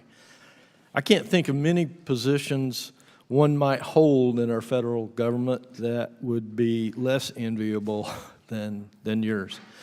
I can tell you that while the Postal Service is not a perfect system, I know many of the hard-working men and women back at home that serve the Postal Service, and I know them to be professional, dedicated, hard-working people that operate in obviously an imperfect system.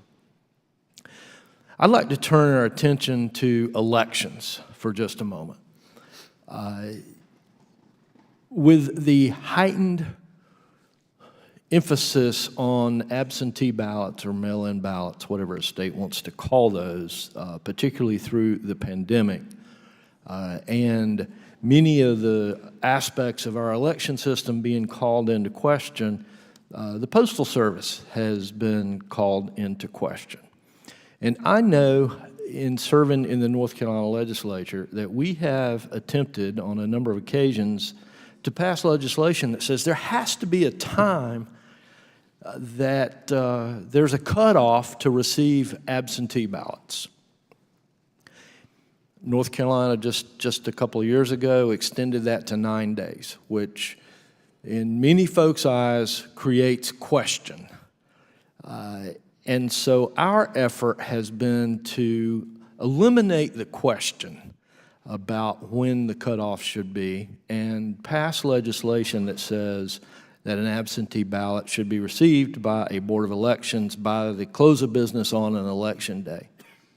But unfortunately, there are a lot of people out there that say that the post office is so incompetent that they would be disenfranchising voters if we had a cutoff time.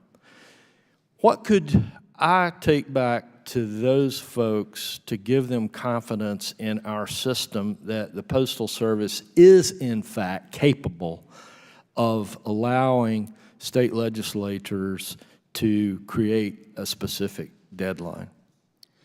So I want to be careful here. I'm not opining on any rules or anything, but I'm going to tell you about the United States Postal Service and their performance in elections. And we have had very, very good performance in elections. And the people, and this was before I got here.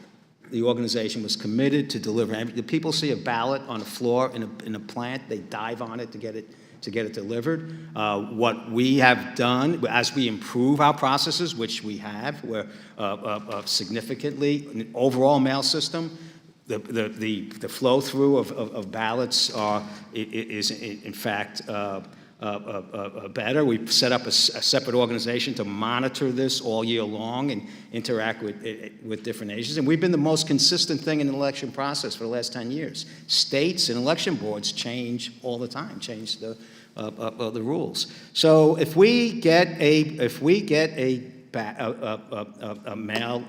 ballot in time, we will deliver it in time, 99% of the time.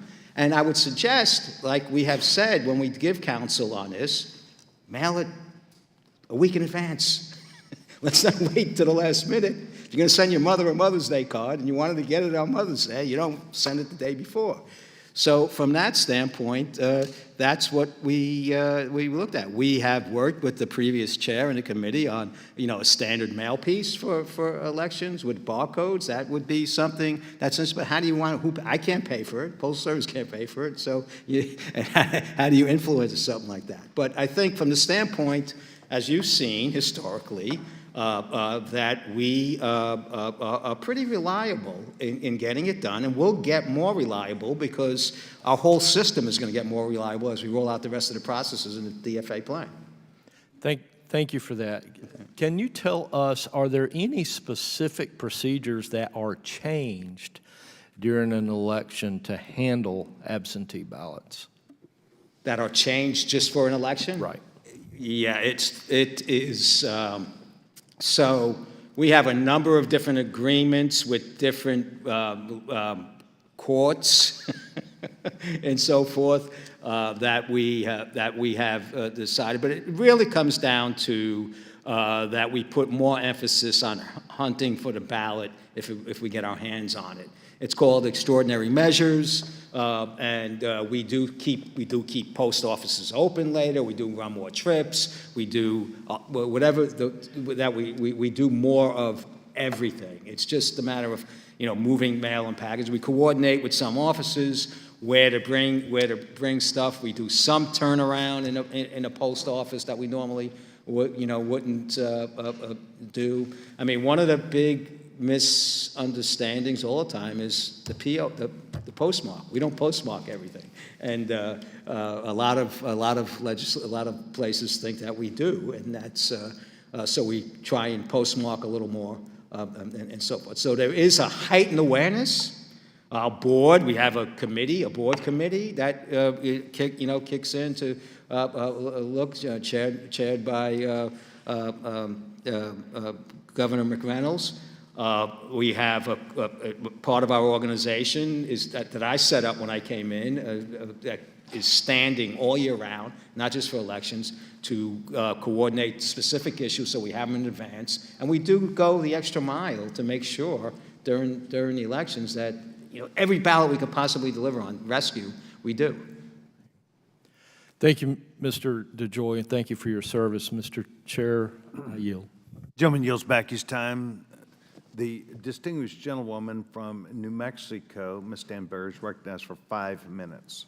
Thank you very much, Mr. Chairman and Ranking Member, and thank you, Mr. DeJoy, for being here with us today.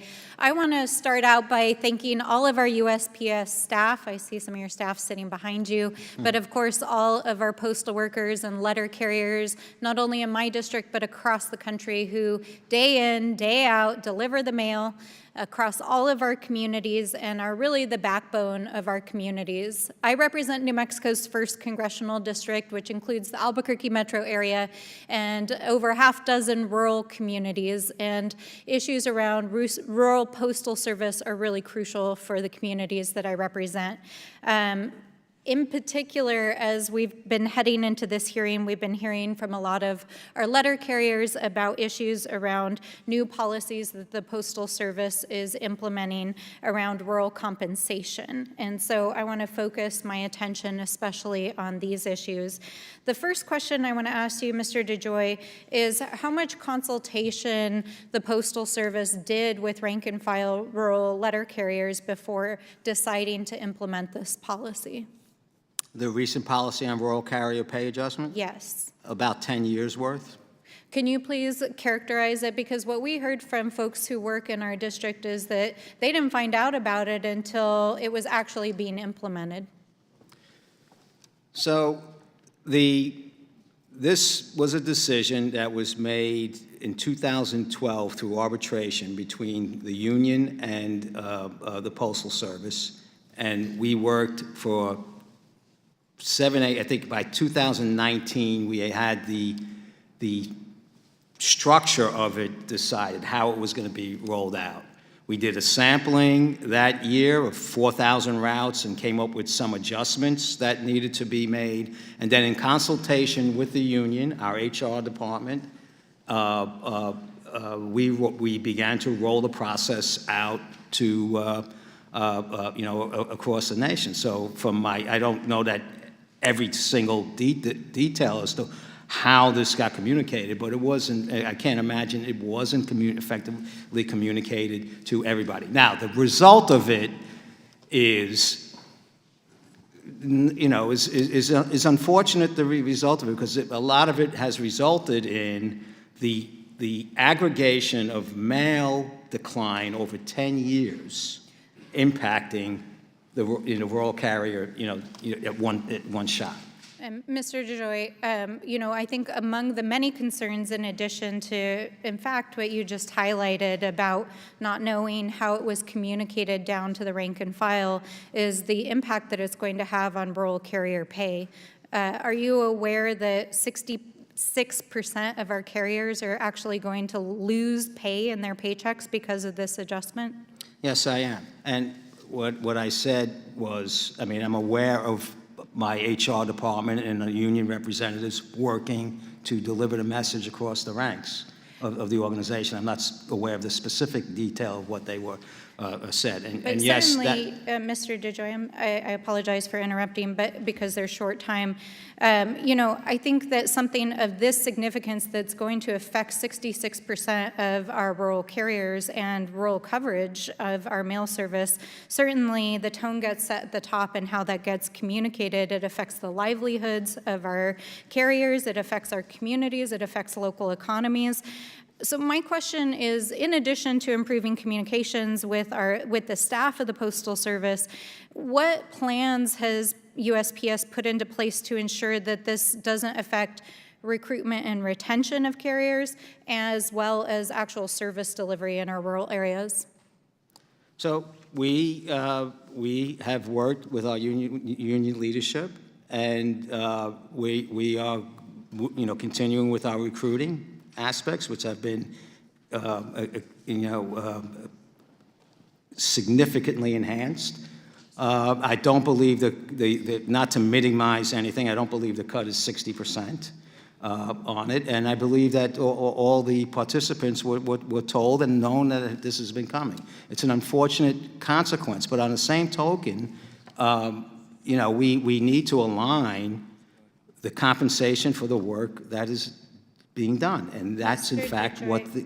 While I appreciate your business approach to the solvency issues of the Postal Service, our postal workers are members of our communities. They need a living wage. They need safe working conditions. We need to ensure the livelihoods of our communities. And part of the job as a federal agency is to ensure that we are adequately paying and ensuring the safety and safe working conditions of our workers. And I do want to note that the issues that Mr. Kassar brought up are systemic, because I hear about them every day of our postal workers: unsafe working conditions, crime issues, being out alone, long hours, not enough postal workers. And so these policy changes that are being implemented at the top and not adequately communicated and consulted with the rank and file letter carriers are a problem in our communities. And so, Mr. DeJoy, I appreciate your service, but it's crucial that we make sure that our postal workers on the ground have a voice, that they're communicated with clearly, and that we're supporting our postal workers. And with that, I yield back. So I disagree with the premise. The and I can gentlewoman- assure you Excuse me, General. The gentlewoman has yielded her time back. Do you wish for the gentleman to extend your time to receive an answer back from the general? Mr. Chairman, it's at your discretion. Well, I'm willing to give the gentlewoman, I think the gentleman does not seek that time. Thank you very much. When, Mr. DeJoy, when a member yields back their time, Got it. that time ends, and I appreciate it. Thank the gentlewoman, she yields back time. The distinguished gentleman, the chairman of the full committee, Mr. Comer, is recognized for 5 minutes. Thank you, Mr. Chairman, and Postmaster General, it's good to see you here today. I know we talk often. We've talked often over the past year and a half. We've come a long way, and really what I consider one of the most, if not the most, bipartisan accomplishment last year in the Congress, certainly in this committee, and that was passing the postal reform bill. As I said then, and I'll say it again now, I think you're the right person for the job.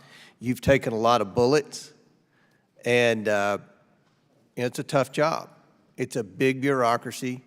You do something that no one in the private sector wants to do, and that's deliver the mail 6 days a week to every single address in America. I'd like to talk about one of the centerpieces of your plan has been the network modernization. And with respect to your plan, you're the only Postmaster General since I've been in Congress that even came up with a plan to reform. The last your predecessor always talked about a plan but never came up with one. I like to remind people about that. But one of the centerpieces of your plan is the network modernization. Now that, as I understand it, involves constructing large facilities in urban areas and running your network from that through a smaller number of facilities. Could you help me understand what the benefit of this will be in terms of savings, manpower needs, improved performance, et cetera? Yes, sir. So first of all, thank you for your leadership and partnership in passing the legislation. It was a really wonderful thing to be a part of and long overdue, so I thank you for your leadership.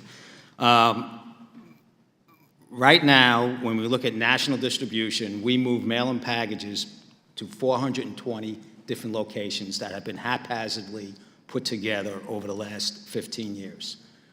We want to, and that disaggregates mail, it creates 55,000 trucks a day that run across the country, 30% full, and plus we were flying a lot of air, doing a lot of air.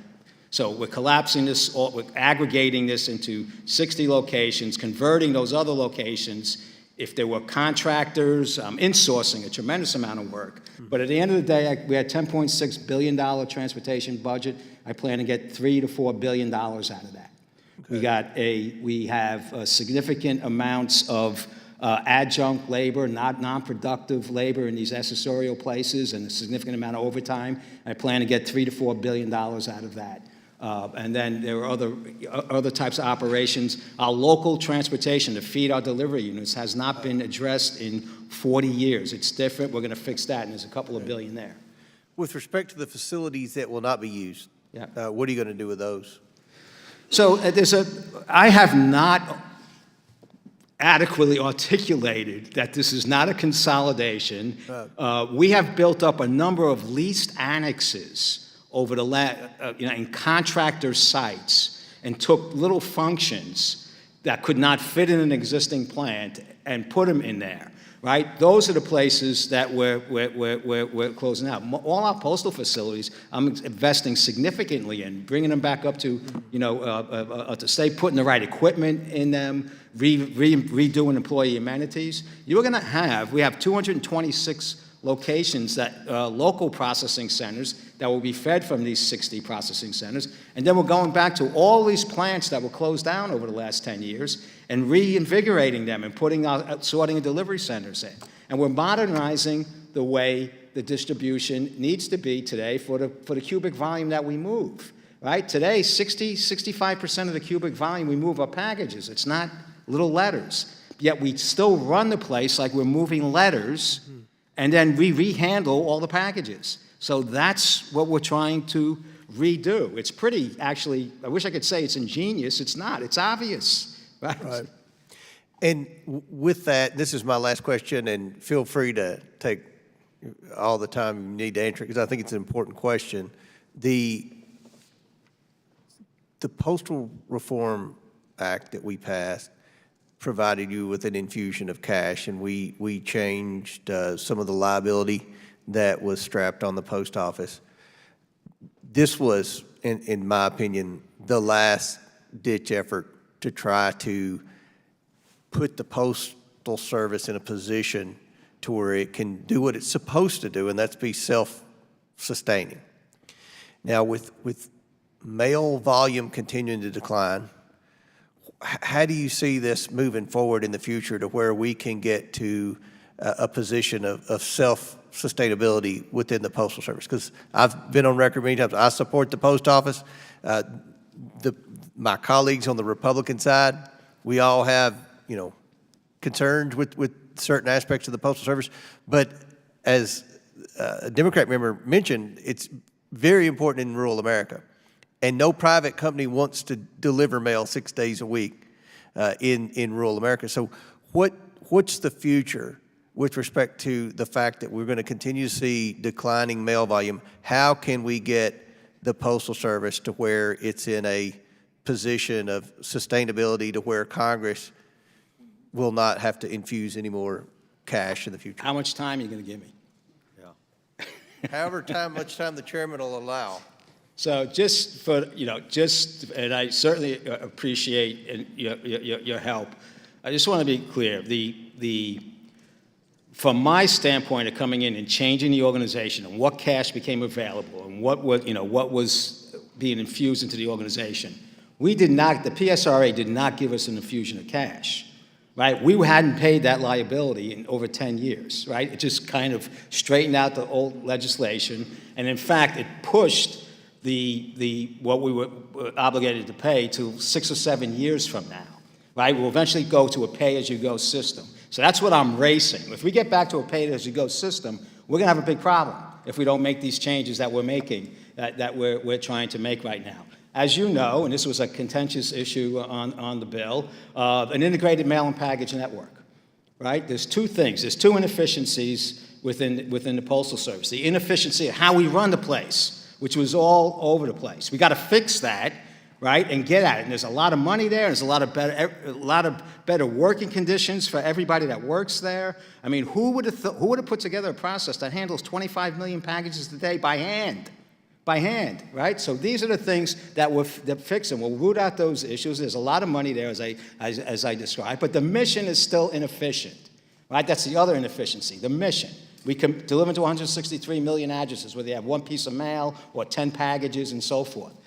That we have to do, and we commit to do it, but we have to do that efficiently by moving packages and mail together, aggregated network as was in the bill. We will leverage our costs, leverage our conveyor system to every address.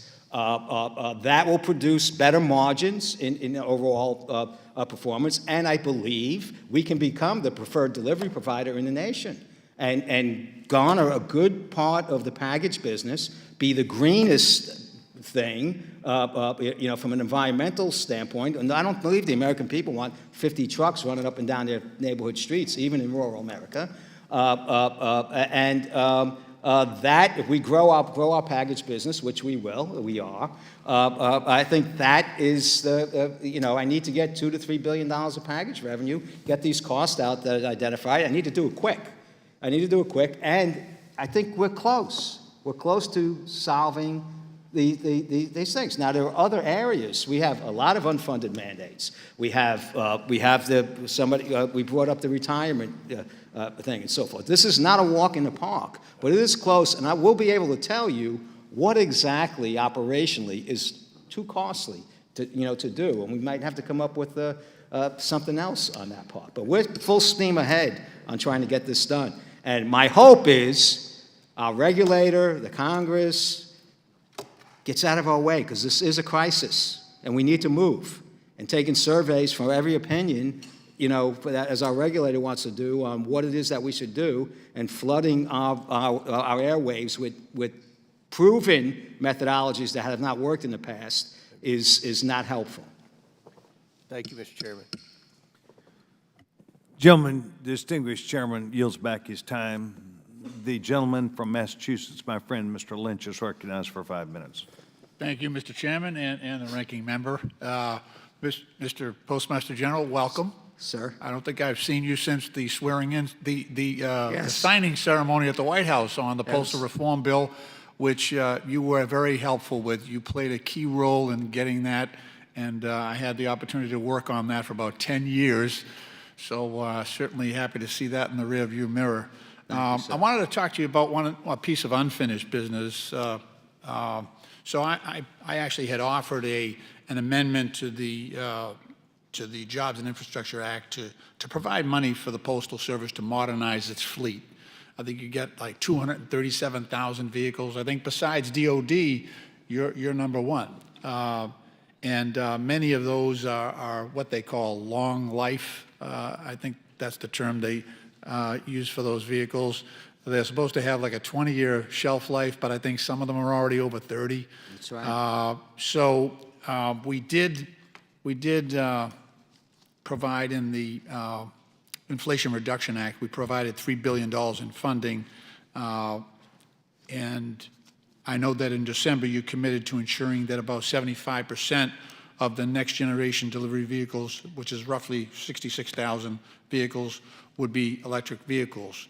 And this is big, not just for the Postal Service, but bringing the charging infrastructure into some of our rural communities and suburban communities, as well as major cities. I just wanted to see if I could get a little update from you on where we are on the fleet modernization program. Yes, sir. So thank you, and thank you for assistance in both the legislation and also on the vehicle funding.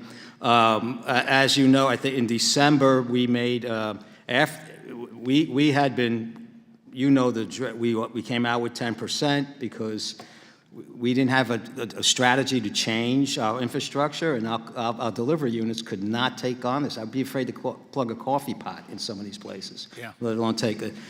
We then moved forward after we passed the reform bill. Financial projections look a little better, and then because the capital and the benefit of it from a financial standpoint did not come close in terms of implementation where we were. After the $3 billion, I went to I don't know if you noticed, I met with the White House to figure out, John Podesta, and the different environmental, figure out, all right, we need to move forward with our mission in mind. How do we use these monies effectively to keep us in a stable rate? I need to commit long out. It takes, I have to put these at over 1,000 facilities, right? So, and so forth. So we came up with a plan how to use the infrastructure money. That was agreeable, and use the vehicle money. We will start receiving electric vehicles. We first did a commercial off the shelf, 40 transits will start coming in December of this year or January. 10,000 over the next, they're left-hand drive. I need more right-hand drive, but those will get us going. Then in the end of 24, we'll start seeing, at the end of 24, it'll start trickling, but 25, 26, and 27, 20,000 a year on the NGDVs, all electric. Our first 15,000 will be ICE vehicles, which will come in towards the end of this year and into next, but then it's 100% electric vehicles. On the infrastructure, I already have it underway. We have close to 100 sites that will take about 100 vehicles each, and it's our old plants that were closed down. Europe, old postal family, the old plants that were closed down. What they have, they already have 5,000 amps in them already. and big parking lots with VMS. And we're reopening up, retooling, and putting the money in to put the charging stations. I already ordered 14,000 charging stations. We have them in stock at Topeka in case it's a supply chain crunch. So we're moving out. And those 66,000, as they come off the line, we're going to have homes for them, and we're going to put them in where the carriers. It might be, I have a parking lot for the first 1,000 in case the whole infrastructure is not ready. But I have a new team on it that is aggregated all the different functionality, and we're gonna really lead the nation in this rollout, and it's pretty exciting to be part of. That's great. One thing I would just want to say at the end, my time's almost up here. The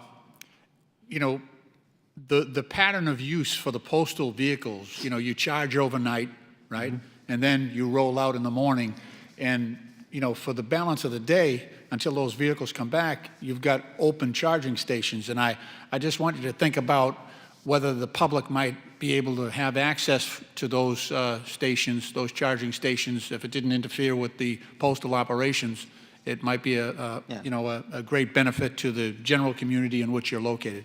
So we've discussed that. I know you've been interested in other members here in a type of device and where it's located and when we charge. But I think the point is, as I was saying earlier with regard to Congresswoman Norton, we have an infrastructure, and whether it requires a different type of charging station, if this is a way that we can, be more present in the community, we'll take a look at that. But we first got to get our thing going, because it's a monumental task that we're undertaking right now. Thank you, and thank you for your courtesy, Mr. Chairman. I yield back. Thank you. The gentleman yields back his time. Thank you very much.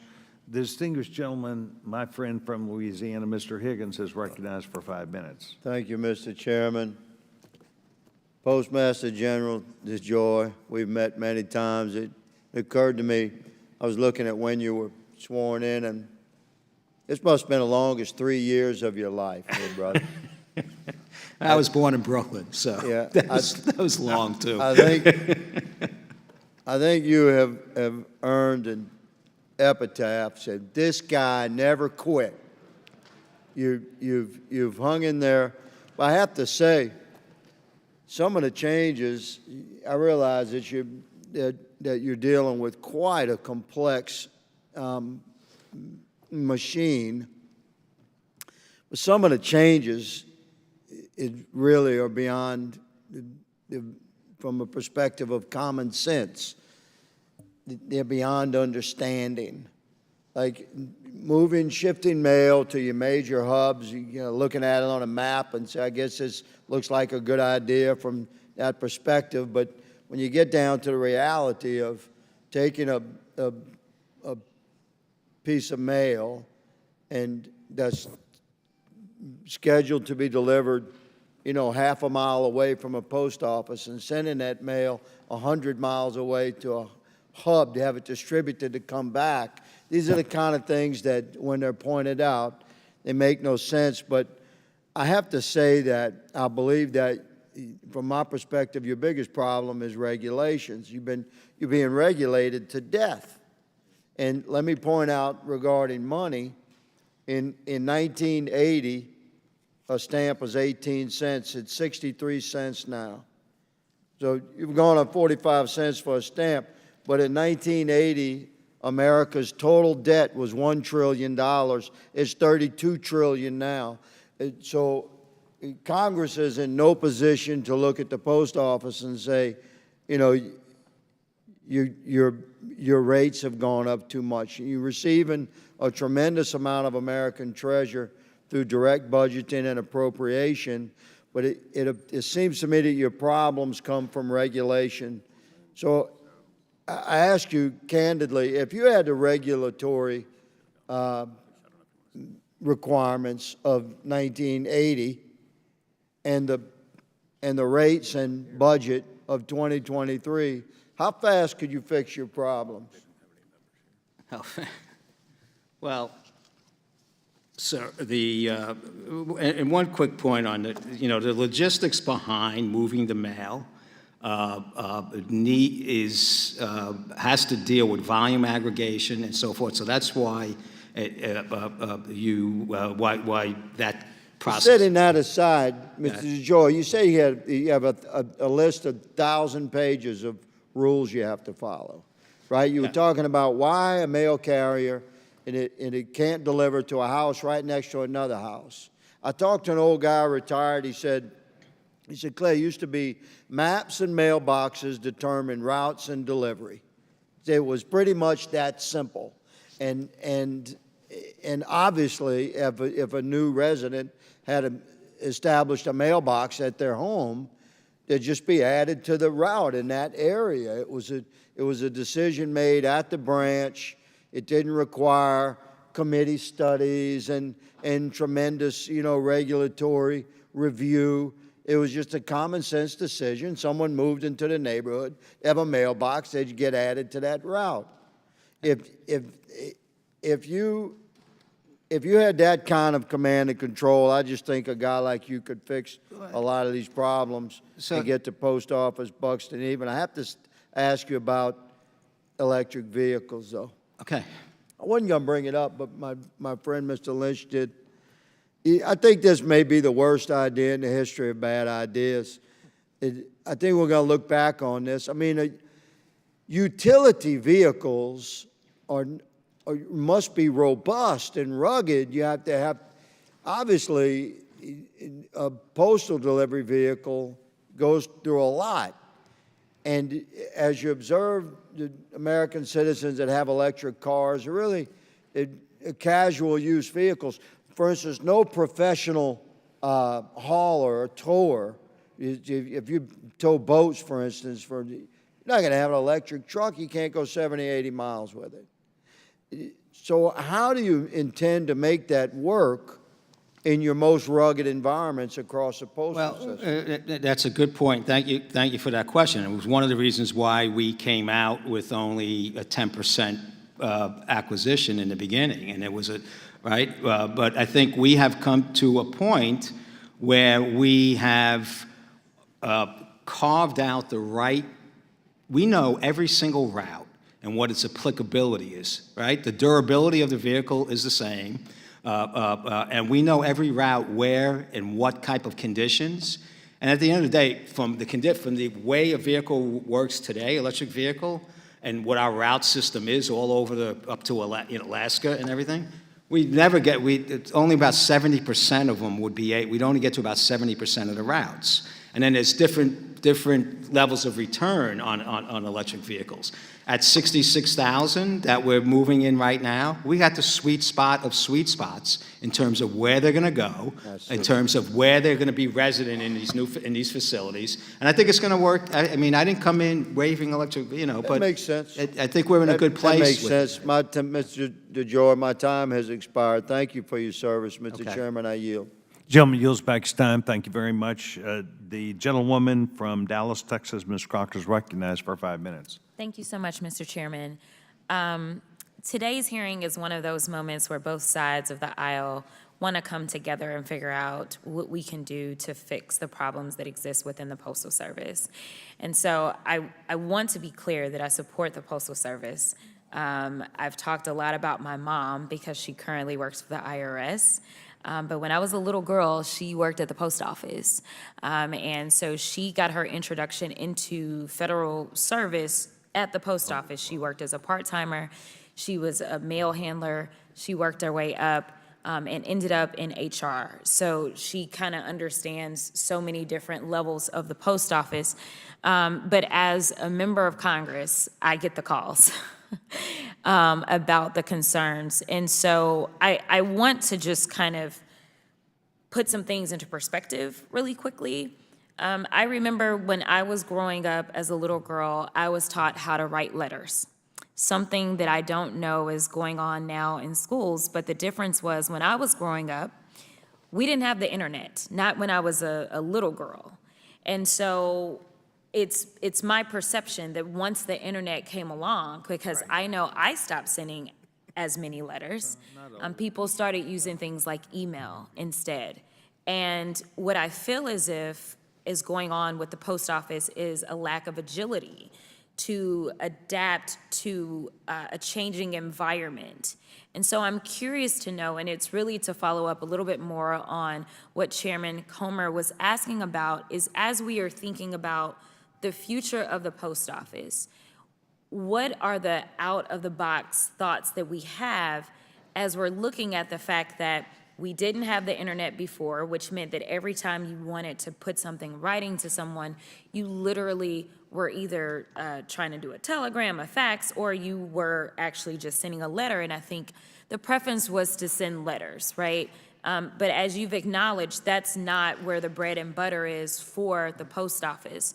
As someone who also lived in East Texas, which is a little bit more rural than Dallas, I understand how thinly stretched y'all are, but what are your thoughts? I mean, and when I'm asking this, I'm asking about, I don't know if there's been thoughts about the potential of drones or whatever technologies may be available, which then would not only reduce the carbon footprint, but also would make sure that you're not needing the level of staff that is necessary to kind of do some of those routes. I did have a chance to sit down with the postmaster in my area to talk about some of these things.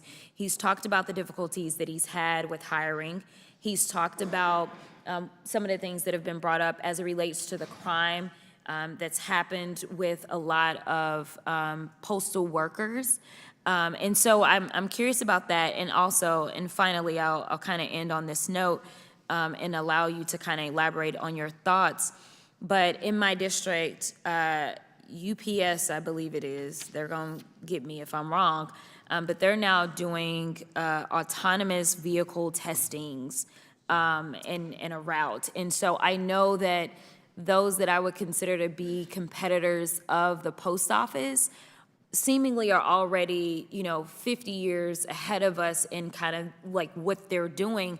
And so if we are going to be, say, the preferred provider as it relates to packages, like, are you looking at what the competition is doing as it relates to FedEx and UPS and trying to figure out how do we stay or even get kind of on the playing field with them? And I'll allow you, because I'm just curious about the future. Thank you for those thoughts. First, Congresswoman, we are about 15 years behind in every operating and modern-day technology and logistics thing that we do. And we have to, that is our bread and butter. We have to get our mainstream business working right, which is moving mail and packages across the country and delivering it to the American people together. And there's a huge, huge benefit for us in terms of cost and revenue, and a big benefit to the American people in terms of timely service into the rural communities and so on and so forth. That's job number one. We have a broken operating model and a broken business model. The second thing is in terms of how do we reimagine our retail centers around around the nation that will be able to build on this increase in commerce. We will become, if we pull this off, an enabler of commerce, right? Things will get delivered that don't get delivered now because it's from the postal service, and there will continue to be a growth in home delivery and e-commerce and so on and so forth.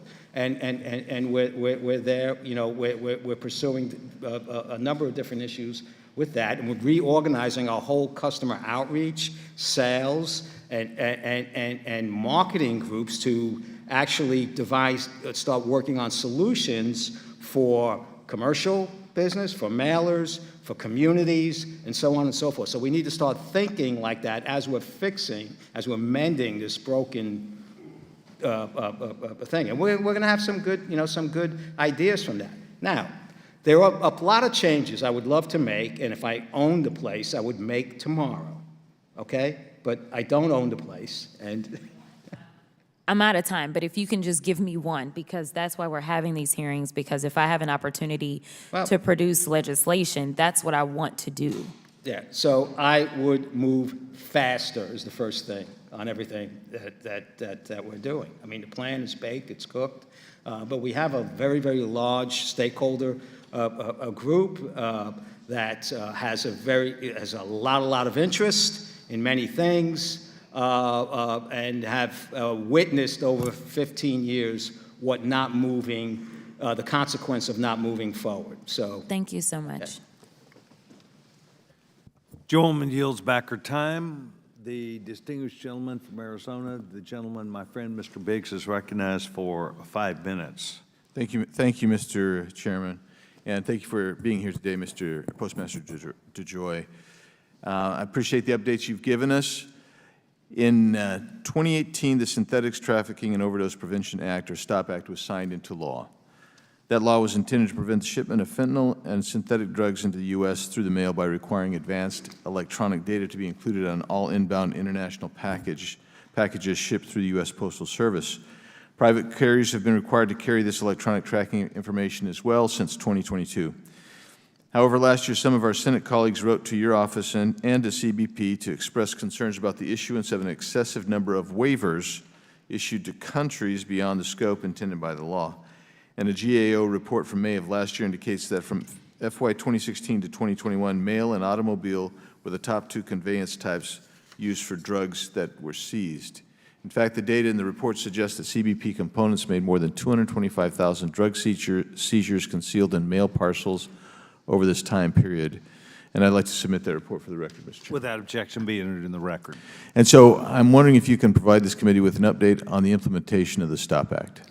Thank you, sir. And I don't know if you noticed, but I had many, many interactions with Senator Portman, who was a strong advocate of the STOP Act, and we actually was very much involved in the AED measurements, communicating the AED sampling. That's the electronic advance notice. Right, so Postmaster DeJoy, we just have a short period of time. I have other questions. So can you be real specific about the implementation? The implementation, from the Postal Service standpoint, we implement what the State Department and CBP tell us to do. And we have specific operating requirements. Right now, it's about 85% compliance with AED. But we brought on just last year, I think recently, I don't know if it was last year, 27 new countries. And every time we bring on new countries, they're allowed a stepping stone compliance methodology, and that brings the overall average down. So what's the number of waivers that to countries? I mean, according to the law, there's a lot. I think almost everybody would be on a waiver right now. So be still my heart. so what's the total amount of drugs concealed through mail parcels last fiscal year that were interdicted? Well, I just had my brief, but we track it. Fentanyl is probably up 30% from. I'm trying to overall. Can you get a specific I can numbers? I have a whole list of marijuana, fentanyl, everything. Do you know if there's any? Well, I mean, I don't know this. Well, you said basically every country has a waiver. And so the question I was going to ask you is, any inbound mail coming from countries who have a waiver of STOP Act AED requirements, sounds like all of them have some kind of waiver. Well, if you read the STOP Act, it's supposed to have 100% compliance. Yeah. Nobody, it's not 100% compliance. So we have different statistical sampling methods and so forth. All right. Can you? So I'm hoping that maybe you can get me some specific data. I'll give you very detailed information on it. All right. And then I, along with everyone else, will tell you that I've got a couple of local issue specific, so maybe someone on your team can get together with me. Absolutely. Thank you. Thanks for being here, Postmaster, and yield back. Gentleman yields back his time. The member, Ms. Lee, is recognized for 5 minutes. Thank you, Mr. Chairman. The Delivery for America plan, particularly the part about the consolidation of sorting and delivery centers, is intended to improve postal performance and finances.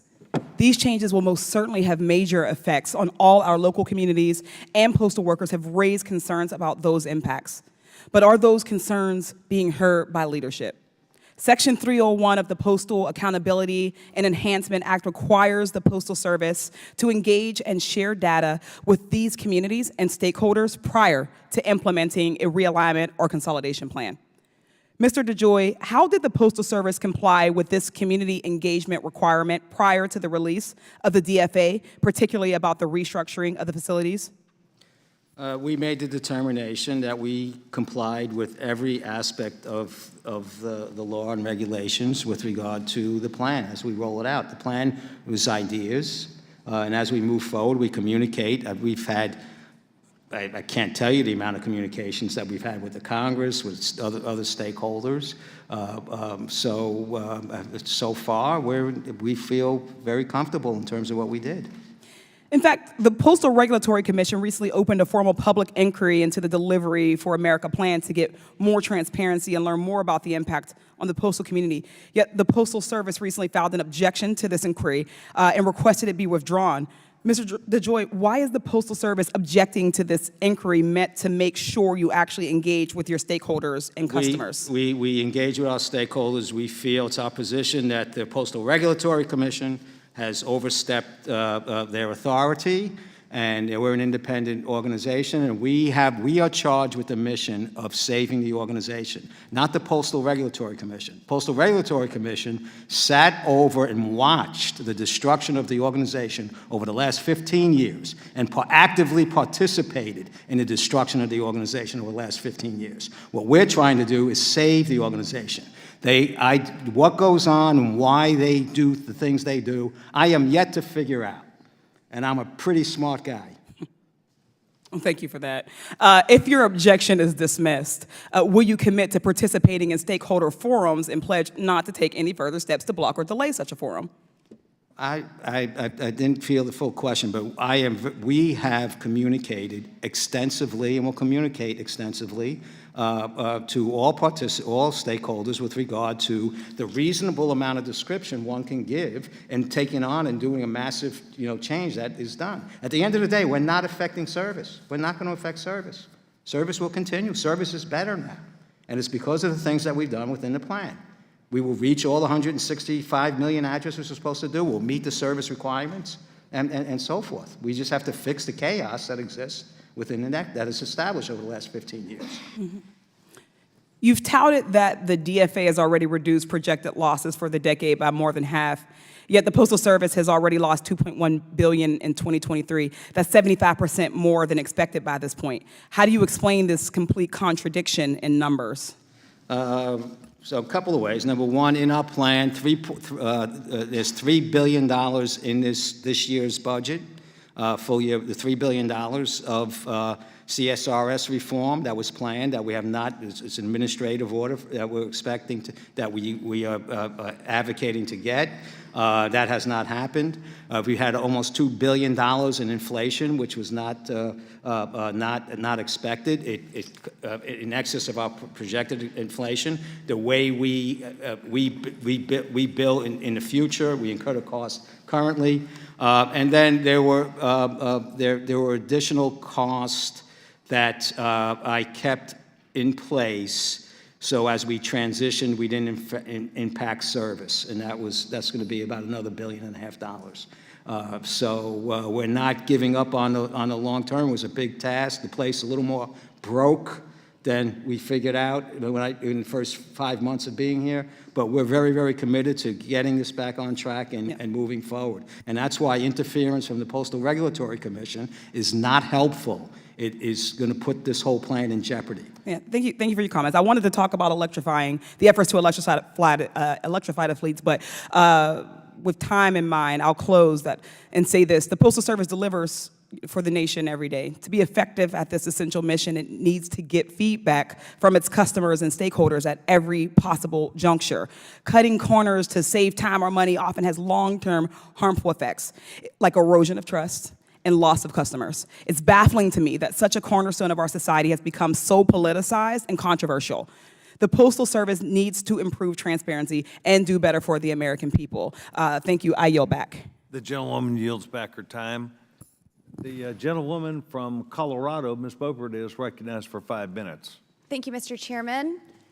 Postmaster General DeJoy, you testified that 98% of the nation's population is receiving their mail and packages in 3 days or less. What percentage of mail is delivered on time in rural areas in America? I would say our overall standard on first-class mail is, to the service standard, is about 93% right now.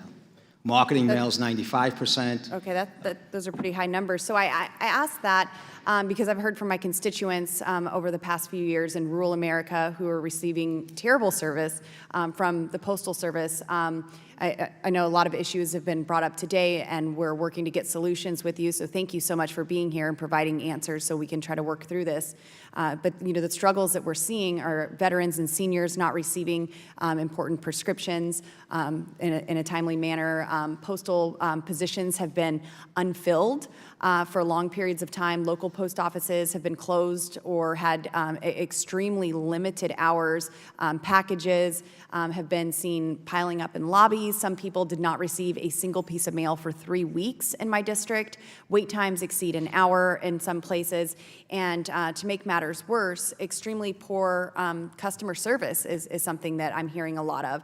Colorado City, it's south of Pueblo, went without its contract post office for approximately 6 weeks after the contractor who ran it quit because the Postal Service was not honoring his contracts. People in my district literally had to drive 30 minutes to Pueblo to get their mail, and I think you would agree that these things are unacceptable. Now, Postmaster General DeJoy, an estimated 15,000 rural pharmacies were forced out of the Department of Defense Health Agency's Cigna Express Scripts reimbursement plan, and this has caused rural veterans across Colorado's 3rd District to rely solely on the Postal Service to receive their prescriptions. This has caused veterans to go without these prescriptions, most of which are necessary for the quality of their life, for upwards of weeks, and due to the delay in this delivery. Now, this is not only happening in our rural areas such as Cortez, Los Animas, Del Norte, Meeker, Rangeley, and just about all of these mountain communities, but it is even happening in major populated areas such as Grand Junction, Colorado, and in Pueblo, as mentioned. What steps are you taking to ensure that Postal Service no longer leaves our veterans going weeks without important quality of life prescriptions? So specifically in Colorado, when I was made aware of the issue and I met with your 2 senators, we put, and we're doing this in all the areas, as I said. I'm sorry, when did you meet with the senators? If that's something you could recall. A month ago. Okay. 2 months ago. Okay. But it really was from the January and beginning of February activity that was out there. I put a SWAT team out into the area, and we put 12 or 13, moved 12 or 13 carriers up. We reestablished contracts, highway contracts in the area.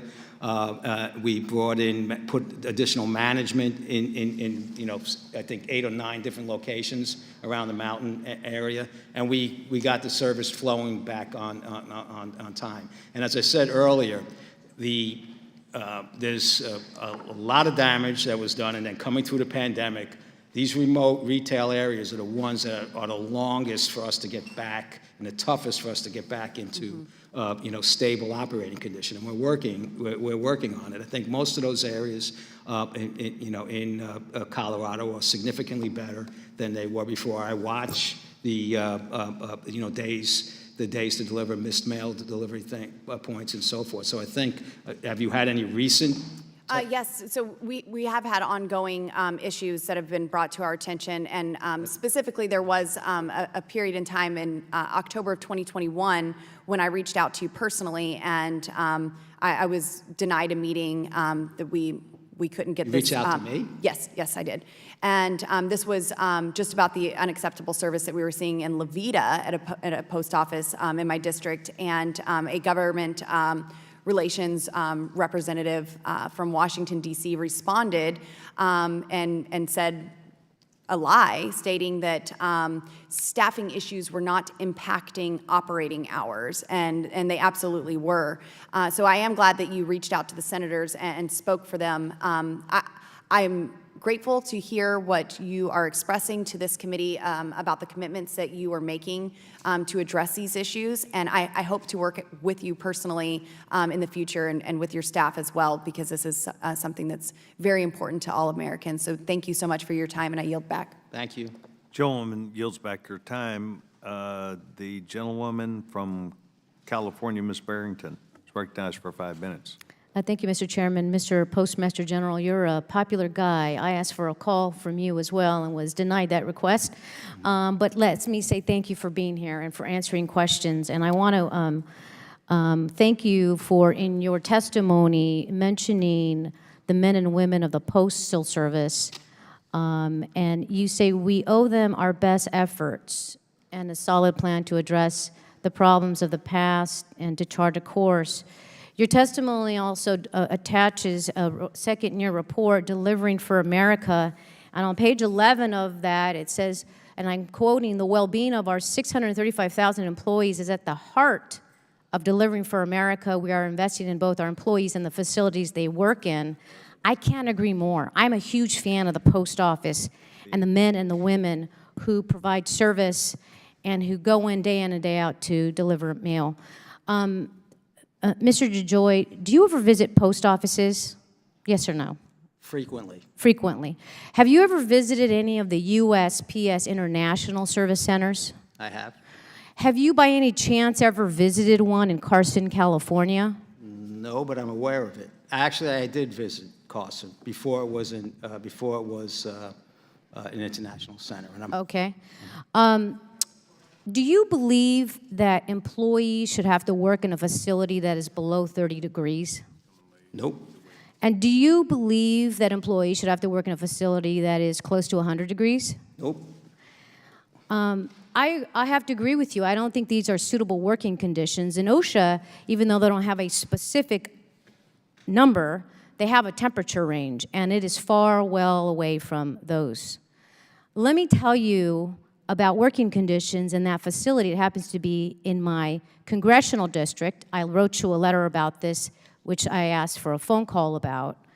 I will say your staff, somebody did respond back.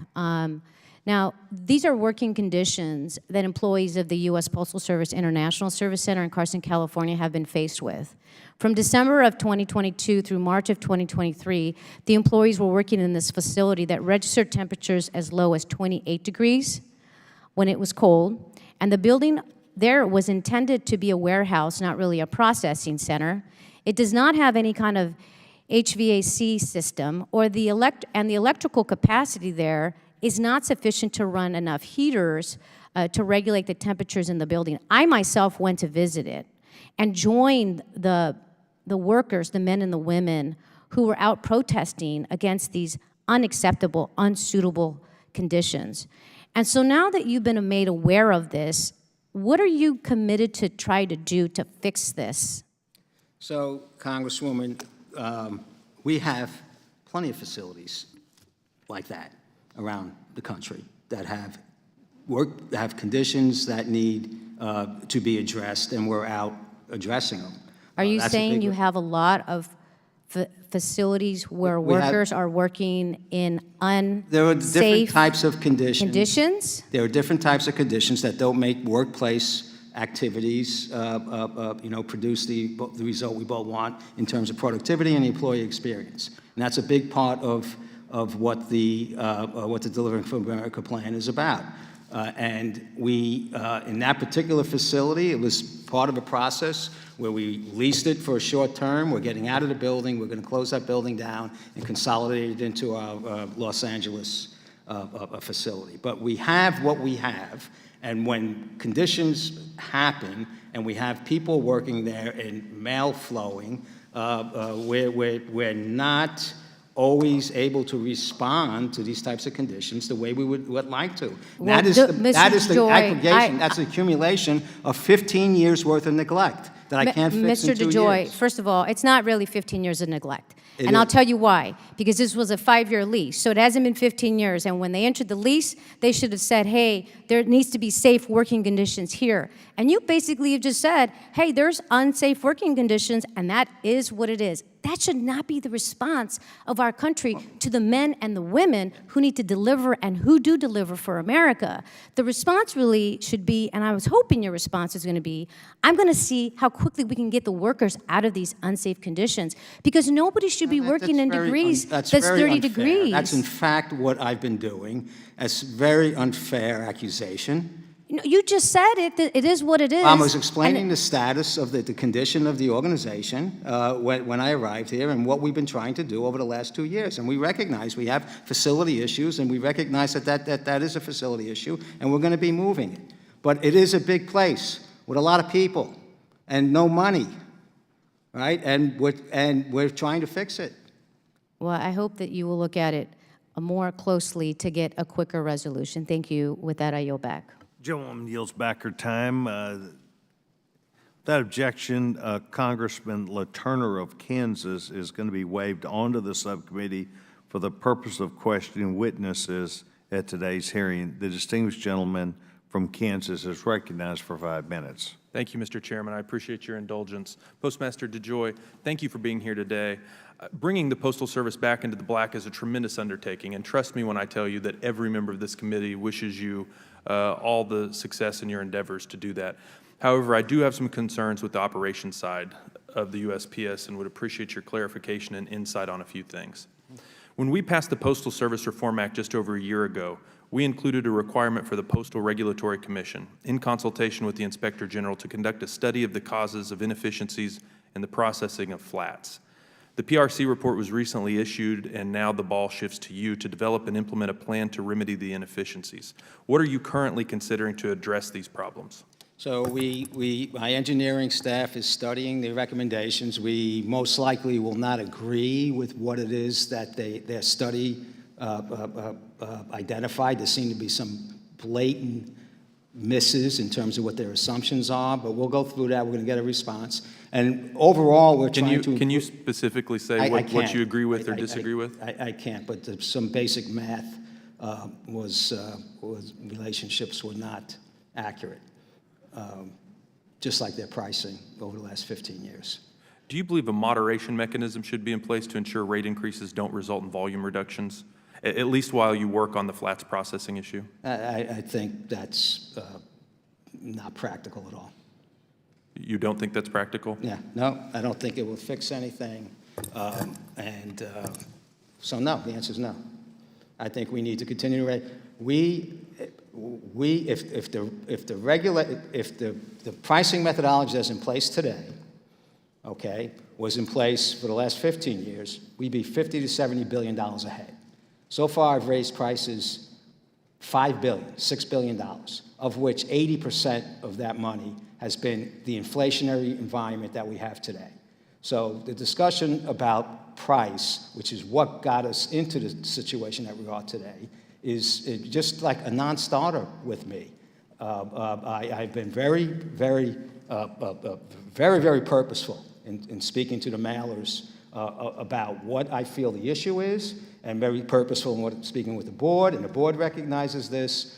And the mail volume declines have gone on for 10 years, and this, by us subsidizing industry, where most of these complaints are coming from, it's not going to do anything for them or do anything for the Postal Service. One of the biggest problems for decades, for a variety of factors, controllable or otherwise, has been that the USPS is a relatively high-cost organization. Mm-hmm. Is there anything you think should be done to reduce costs that you're currently considering, that you're currently constrained from doing? Is there anything you're considering that you're constrained from doing? Yeah, there's a lot of things I'm constrained from doing. I went to change a 2-hour entry time on periodicals so I could aggregate the mail moves, the movement of mail, and I got stopped by the Postal Regulatory Commission. Yet for the last 10 years, they watched the destruction of the organization and didn't do a thing. So there's plenty of things. I could move a lot faster I could move a lot faster in terms of, but the Delivering for America plan has identified specific things that we're trying to do with regard to our network and delivery and sales and integrating the movement of mail and packages, and price is part of it. Raising prices on market-dominant mail is part of the process. We've had a defective pricing model for 15 years, and we need to move beyond that. You mentioned periodicals. Since August of 2021, periodicals rates have increased more than 32%, well above inflation, as other costs continue to rise, paper, ink, transportation, and the like. My constituents tell me these increases are not sustainable. Periodicals volumes have declined 32% since 2018. There is no other option for delivery, leaving these businesses to cut staff or close their doors. Would you agree that we must look for solutions other than raising rates? And we are looking for solutions to get the organization to where it's generating a profit. But for the last 19 years, we tape a quarter to every periodical we deliver. You know what that means? We lose $500 million delivering periodicals. So a lot of that is because we've had a defective pricing model for 15 years. Now, we do have cost. I tell everybody, I know we have inefficiencies, and that's what we're trying to drive out. And we're driving billions of dollars out of the organization, and we'll continue to accelerate that cost reduction as we move forward. Well, do you understand the very real issues that this is causing for some of these companies that are struggling with rising inflation, the rising cost of other things? Are you sensitive to the idea rather than just, because it sounds like what you're saying is stop whining. We had a bad pricing model for 15 years. There's a little more to it than that. I'm not saying that. I'm facing the realities, sir. I'm facing the realities of what existed here, what was allowed to exist for 15 years, and the consequence that was dealt to the organization that we're trying to fix right now. And price is part of it. If we had a defective pricing model for 15 years, what would you propose is a part of a tool in the toolbox to try and fix that? You get new authority. I have a regulator. They allow the prices that we charge based on whatever it is that they look up in that room, okay? And we're using that authority. And most of that comes from inflation, right? And you understand the inflationary impacts that we've had over the last couple of years. So what are we supposed to do as an organization that's losing money, trying to dig out of a hole? Suck it up and continue to subsidize the industry? That's not what I was brought here to do. I wish you'd be more mindful of the businesses I am very mindful. that this is impacting. I'm over time. Thank you, Mr. Chairman. Gentleman yields back his time. Distinguished gentleman from California, Mr. Garcia is recognized for 5 minutes. Thank you, Mr. Chairman. And Mr. DeJoy, thank you for being here, and especially want to thank all the women and men of the Postal Service, incredible folks. I know a lot of them in my community back home. And our Postal Service, of course, we know should connect all of us. It does incredible service for so many, especially folks that are seniors. It might be at home or have special needs, and the Postal Service is critical, we know, for these folks especially. Now, we know that unfortunately for many Americans living in poverty, especially those without stable housing, mail and the delivery of mail is very difficult. So many rely on the public benefits for survival, for timely distribution of medication, of information, so we want to continue to improve our service whenever we can. Many public benefits require response within a limited time frame. We know in California, recipients of services like CalWorks, Medi-Cal, CalFresh only have 10 days to respond, and not receiving mail in a timely manner is sometimes a reason why a lot of folks use SNAP or their food benefits. And so that delivery of mail is really critical. For people who cannot afford access to a P.O. box, the General Delivery Service is the only way that they can access essential mail, including food benefits, health insurance, housing vouchers, and more. Now, the issue of mail accessibility is especially critical, and there's two issues that I wanted to bring up to you, sir. I hope that you would work with our office to help address. We know that there are barriers to voting disproportionately for folks that are unhoused, that might be immigrants, or folks that may not have direct access to mail. And I've seen this firsthand in the city of Avalon. And Avalon is a city in California that's on Catalina Island, a very small community, and like some other rural communities across the country, they don't have home delivery. This community operates on a P.O. box system, which has led to Avalon residents struggling for years to access mail-in ballots and to be accurately counted on U.S. Census forms. I just wanted to flag this one issue, Mr. DeJoy. Do you and your team agreed to help work with us on these Avalon concerns. The council there, the community, this is their top issue with mail delivery. They're having concerns, so I wanted to flag that for you.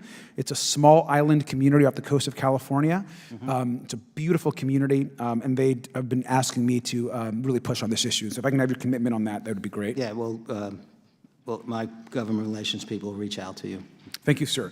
And then the second issue, Mr. DeJoy, is I want to talk about, as we continue about accessibility, there's a really critical issue in the city of Maywood. Now, Maywood is a small community in California. It is the most dense city west of the Mississippi. It is a largely immigrant population, many Spanish speakers. But again, if you can imagine the most dense city west of the Mississippi, this is the small community that I'm discussing. This is their number one concern whenever I talk to the city council or I meet anyone in the community. That post office, as you can see behind me, and we'll get you a photo, what's missing is an ADA compliant ramp to allow wheelchair access. And so what has been shown to me on multiple occasions is seniors and folks in wheelchairs, they cannot access the post office. And now the building has stood for nearly a century and has remained ADA non-compliant since the bill was passed into law. This has been 25 years, despite continued outreach from the city of Maywood to USPS. Now we understand we've in conversations with your staff, and I do appreciate their work, by the way. In conversations with your staff, they said, well, there are other post offices that are near Maywood, none of course in the city, that they could use that have a ramp. That's not an acceptable answer for the folks in this community. These are seniors, these are folks in wheelchairs, these are folks that have a hard time moving, and they cannot get up these steps. They physically, even seniors cannot physically, many of them get up these steps. And this is also a community that is underserved.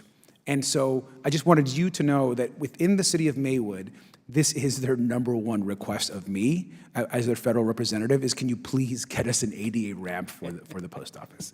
So I just wanted you to know that, and if Mr. DeJoy, I can have just a commitment. Your team, essentially, the impression we've received has been, we can't help, and we're compliant with, within the law. I don't find that to be an acceptable answer. Mr. DeJoy? Yeah, so we will take a look at it. I mean, it was a good pitch, so we'll take a look.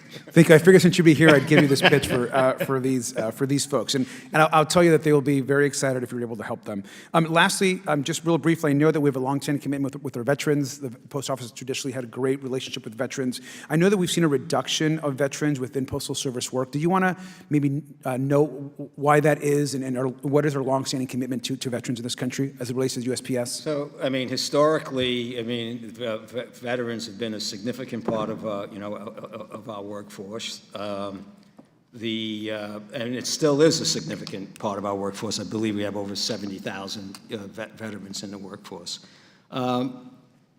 This type of, the economy is changing, society is changing, the number of veterans is changing, and the type of work is different. We're trying to find ways to increase the attraction to being a postal worker, and it starts with making the improvements to the workplace that we're heading down, and being more vibrant in terms of our commercial application, growing in the business, and being more creative in terms of our services. And I think people want to be associated with a winner and so on. And we've had a lot of hard time over the last 15 years, so it hasn't been a pleasant place to work, and we're trying to change that. And I think, I know we've already had a positive consequence on it. There's still so much more to do.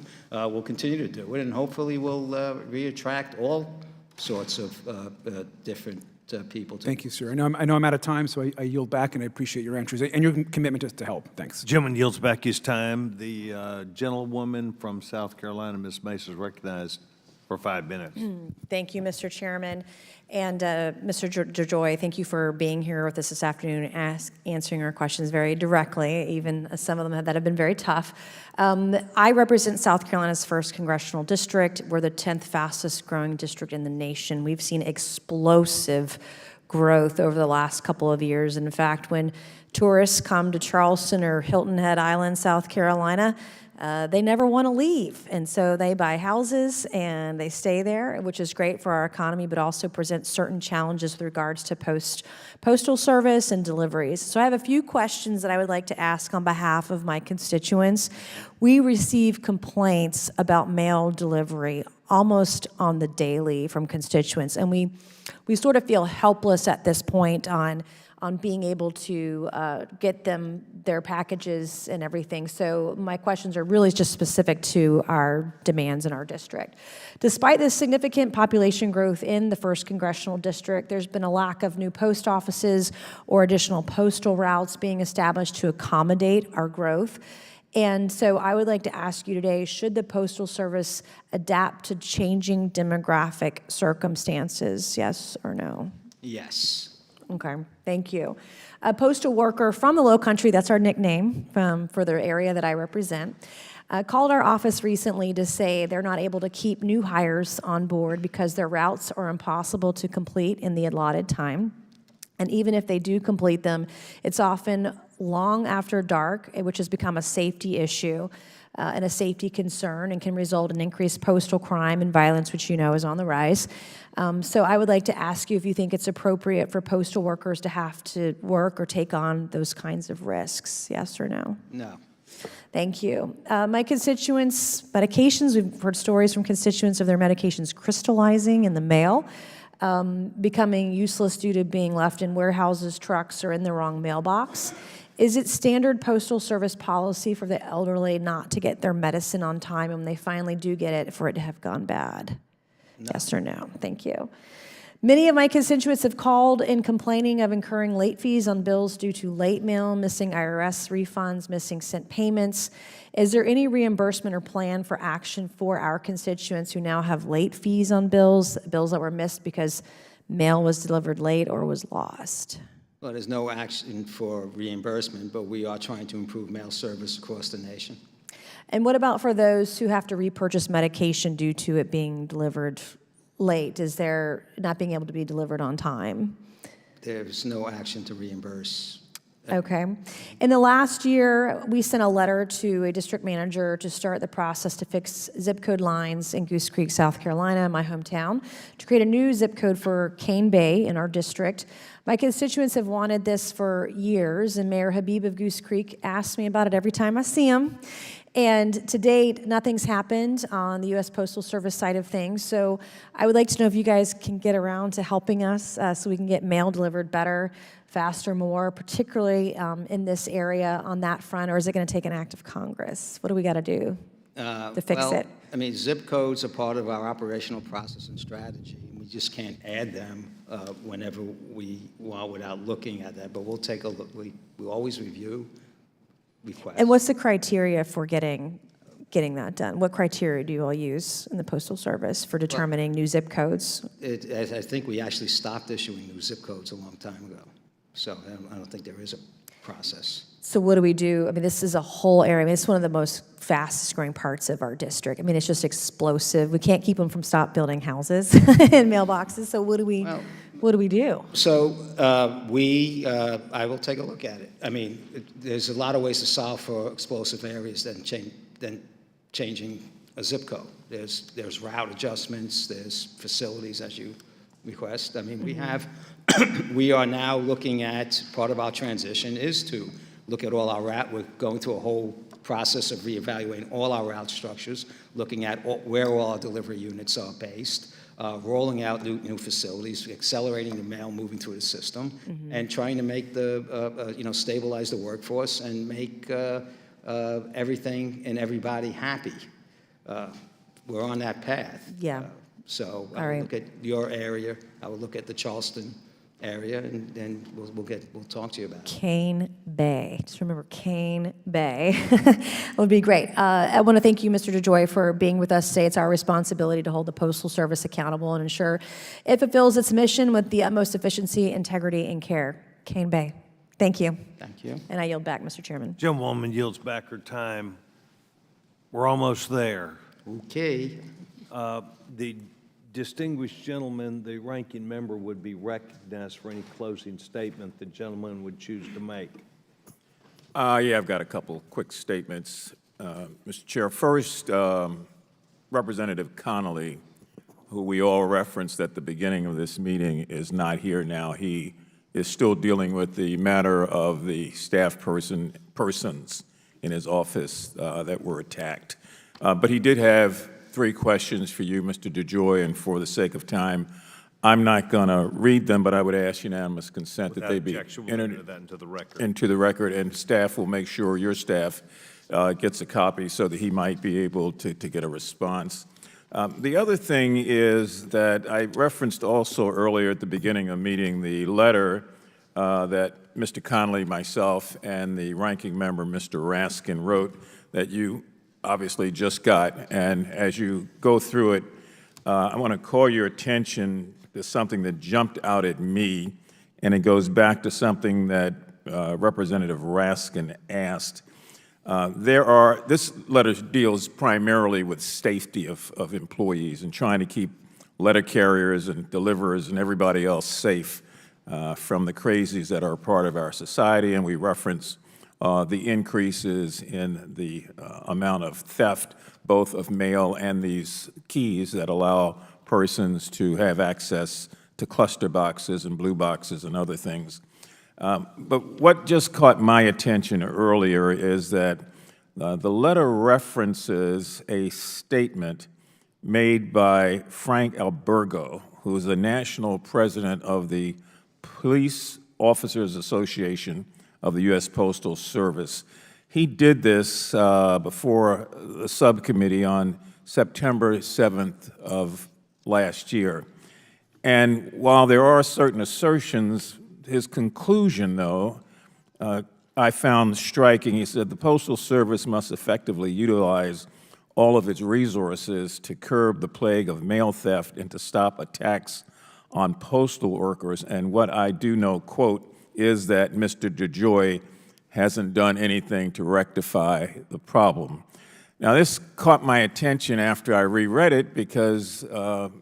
Raskin also asked the question about this association of police that you have oversight over. I think it's 600 or so.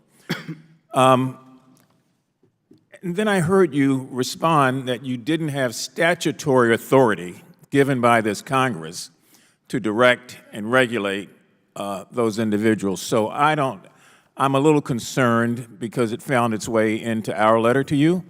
And I don't know the gentleman that made this statement, who's the head of that association, but if you don't have statutory authority to do what he says you are not doing, it seems to me that this statement ought to be not disallowed, but not taken seriously within this letter, because we're trying to get real answers. We're not just trying to throw blame and to throw people under the bus. So if you would thank you. If you would not pay attention to that one statement that's in this letter, because it has nothing to do, in my opinion, with what we're trying to do. And now that I know that you don't have statutory authority to do what he's saying you didn't do, it really doesn't make much sense. So I want to correct the record on that, and we will obviously look forward to your response to the several things that we ask you about that you do have authority over. I want to thank you for being here. As I said when we began, this all started when we were all wearing masks, and there have been several persons on this committee who talked about how they shouted at you, cursed at you, and almost threw things at you, but you're still here. We're still here, and we think that some sense of progress is being made. I think it would be fair to say that it is a tough, tough job with very little sympathy and a lot of regionalism, because we are on the ground and we hear what we hear from constituents, and so we're obligated to, when we have an opportunity like this, to bring it before you. But you should know, as the chairman said earlier, we are looking to work together to solve problems. And what you inherited was a mess. And there were several organizations in place that are part of the U.S. Postal Service that were witnesses. They just stood around and didn't do anything. We're trying to do something. We want to be supportive. We will be critical when we have to be critical. But the bottom line is that we've got to keep making some sense of progress. So I'm going to yield back. I may have some additional questions later. If I do, I'll transmit those in writing, particularly as relates to electric vehicles and what we do and how you reconfigure the assets that you have on the ground. Mr. Chairman, thank you very much for the opportunity. Mr. Mfume, thank you very much. The Postmaster General, I think, was what I would describe as professional. I believe that the interaction of this subcommittee and our guests were well-reasoned and balanced. We will work together on this side, Mr. Postmaster General, Mr. Mfume and I. We recognize, and I think you have never thought otherwise, that there is extreme interest in what you do. But we need to work, as I've said and as you've heard today, together. I think we need to do a better job on this side, and I know we'll work well with you. I want to acknowledge the gentleman, one of our former colleagues, Mr. Sodrell from Indiana, former congressman who has taken time to be here. Mr. Sodrell, like all of our witnesses and other guests that we have here, their attention to the details of what we're attempting to do to move this country forward, including the Postal Service, is greatly recognized and appreciated. I want to thank the distinguished gentleman for his time. Mr. Mfume and I, as soon as I bang down the gavel, want to come down and shake your hand and offer our thanks for your service to this great nation. This now completes the subcommittee hearing with the Subcommittee on Government Operations and Federal Workforce with today's hearing. Thank you.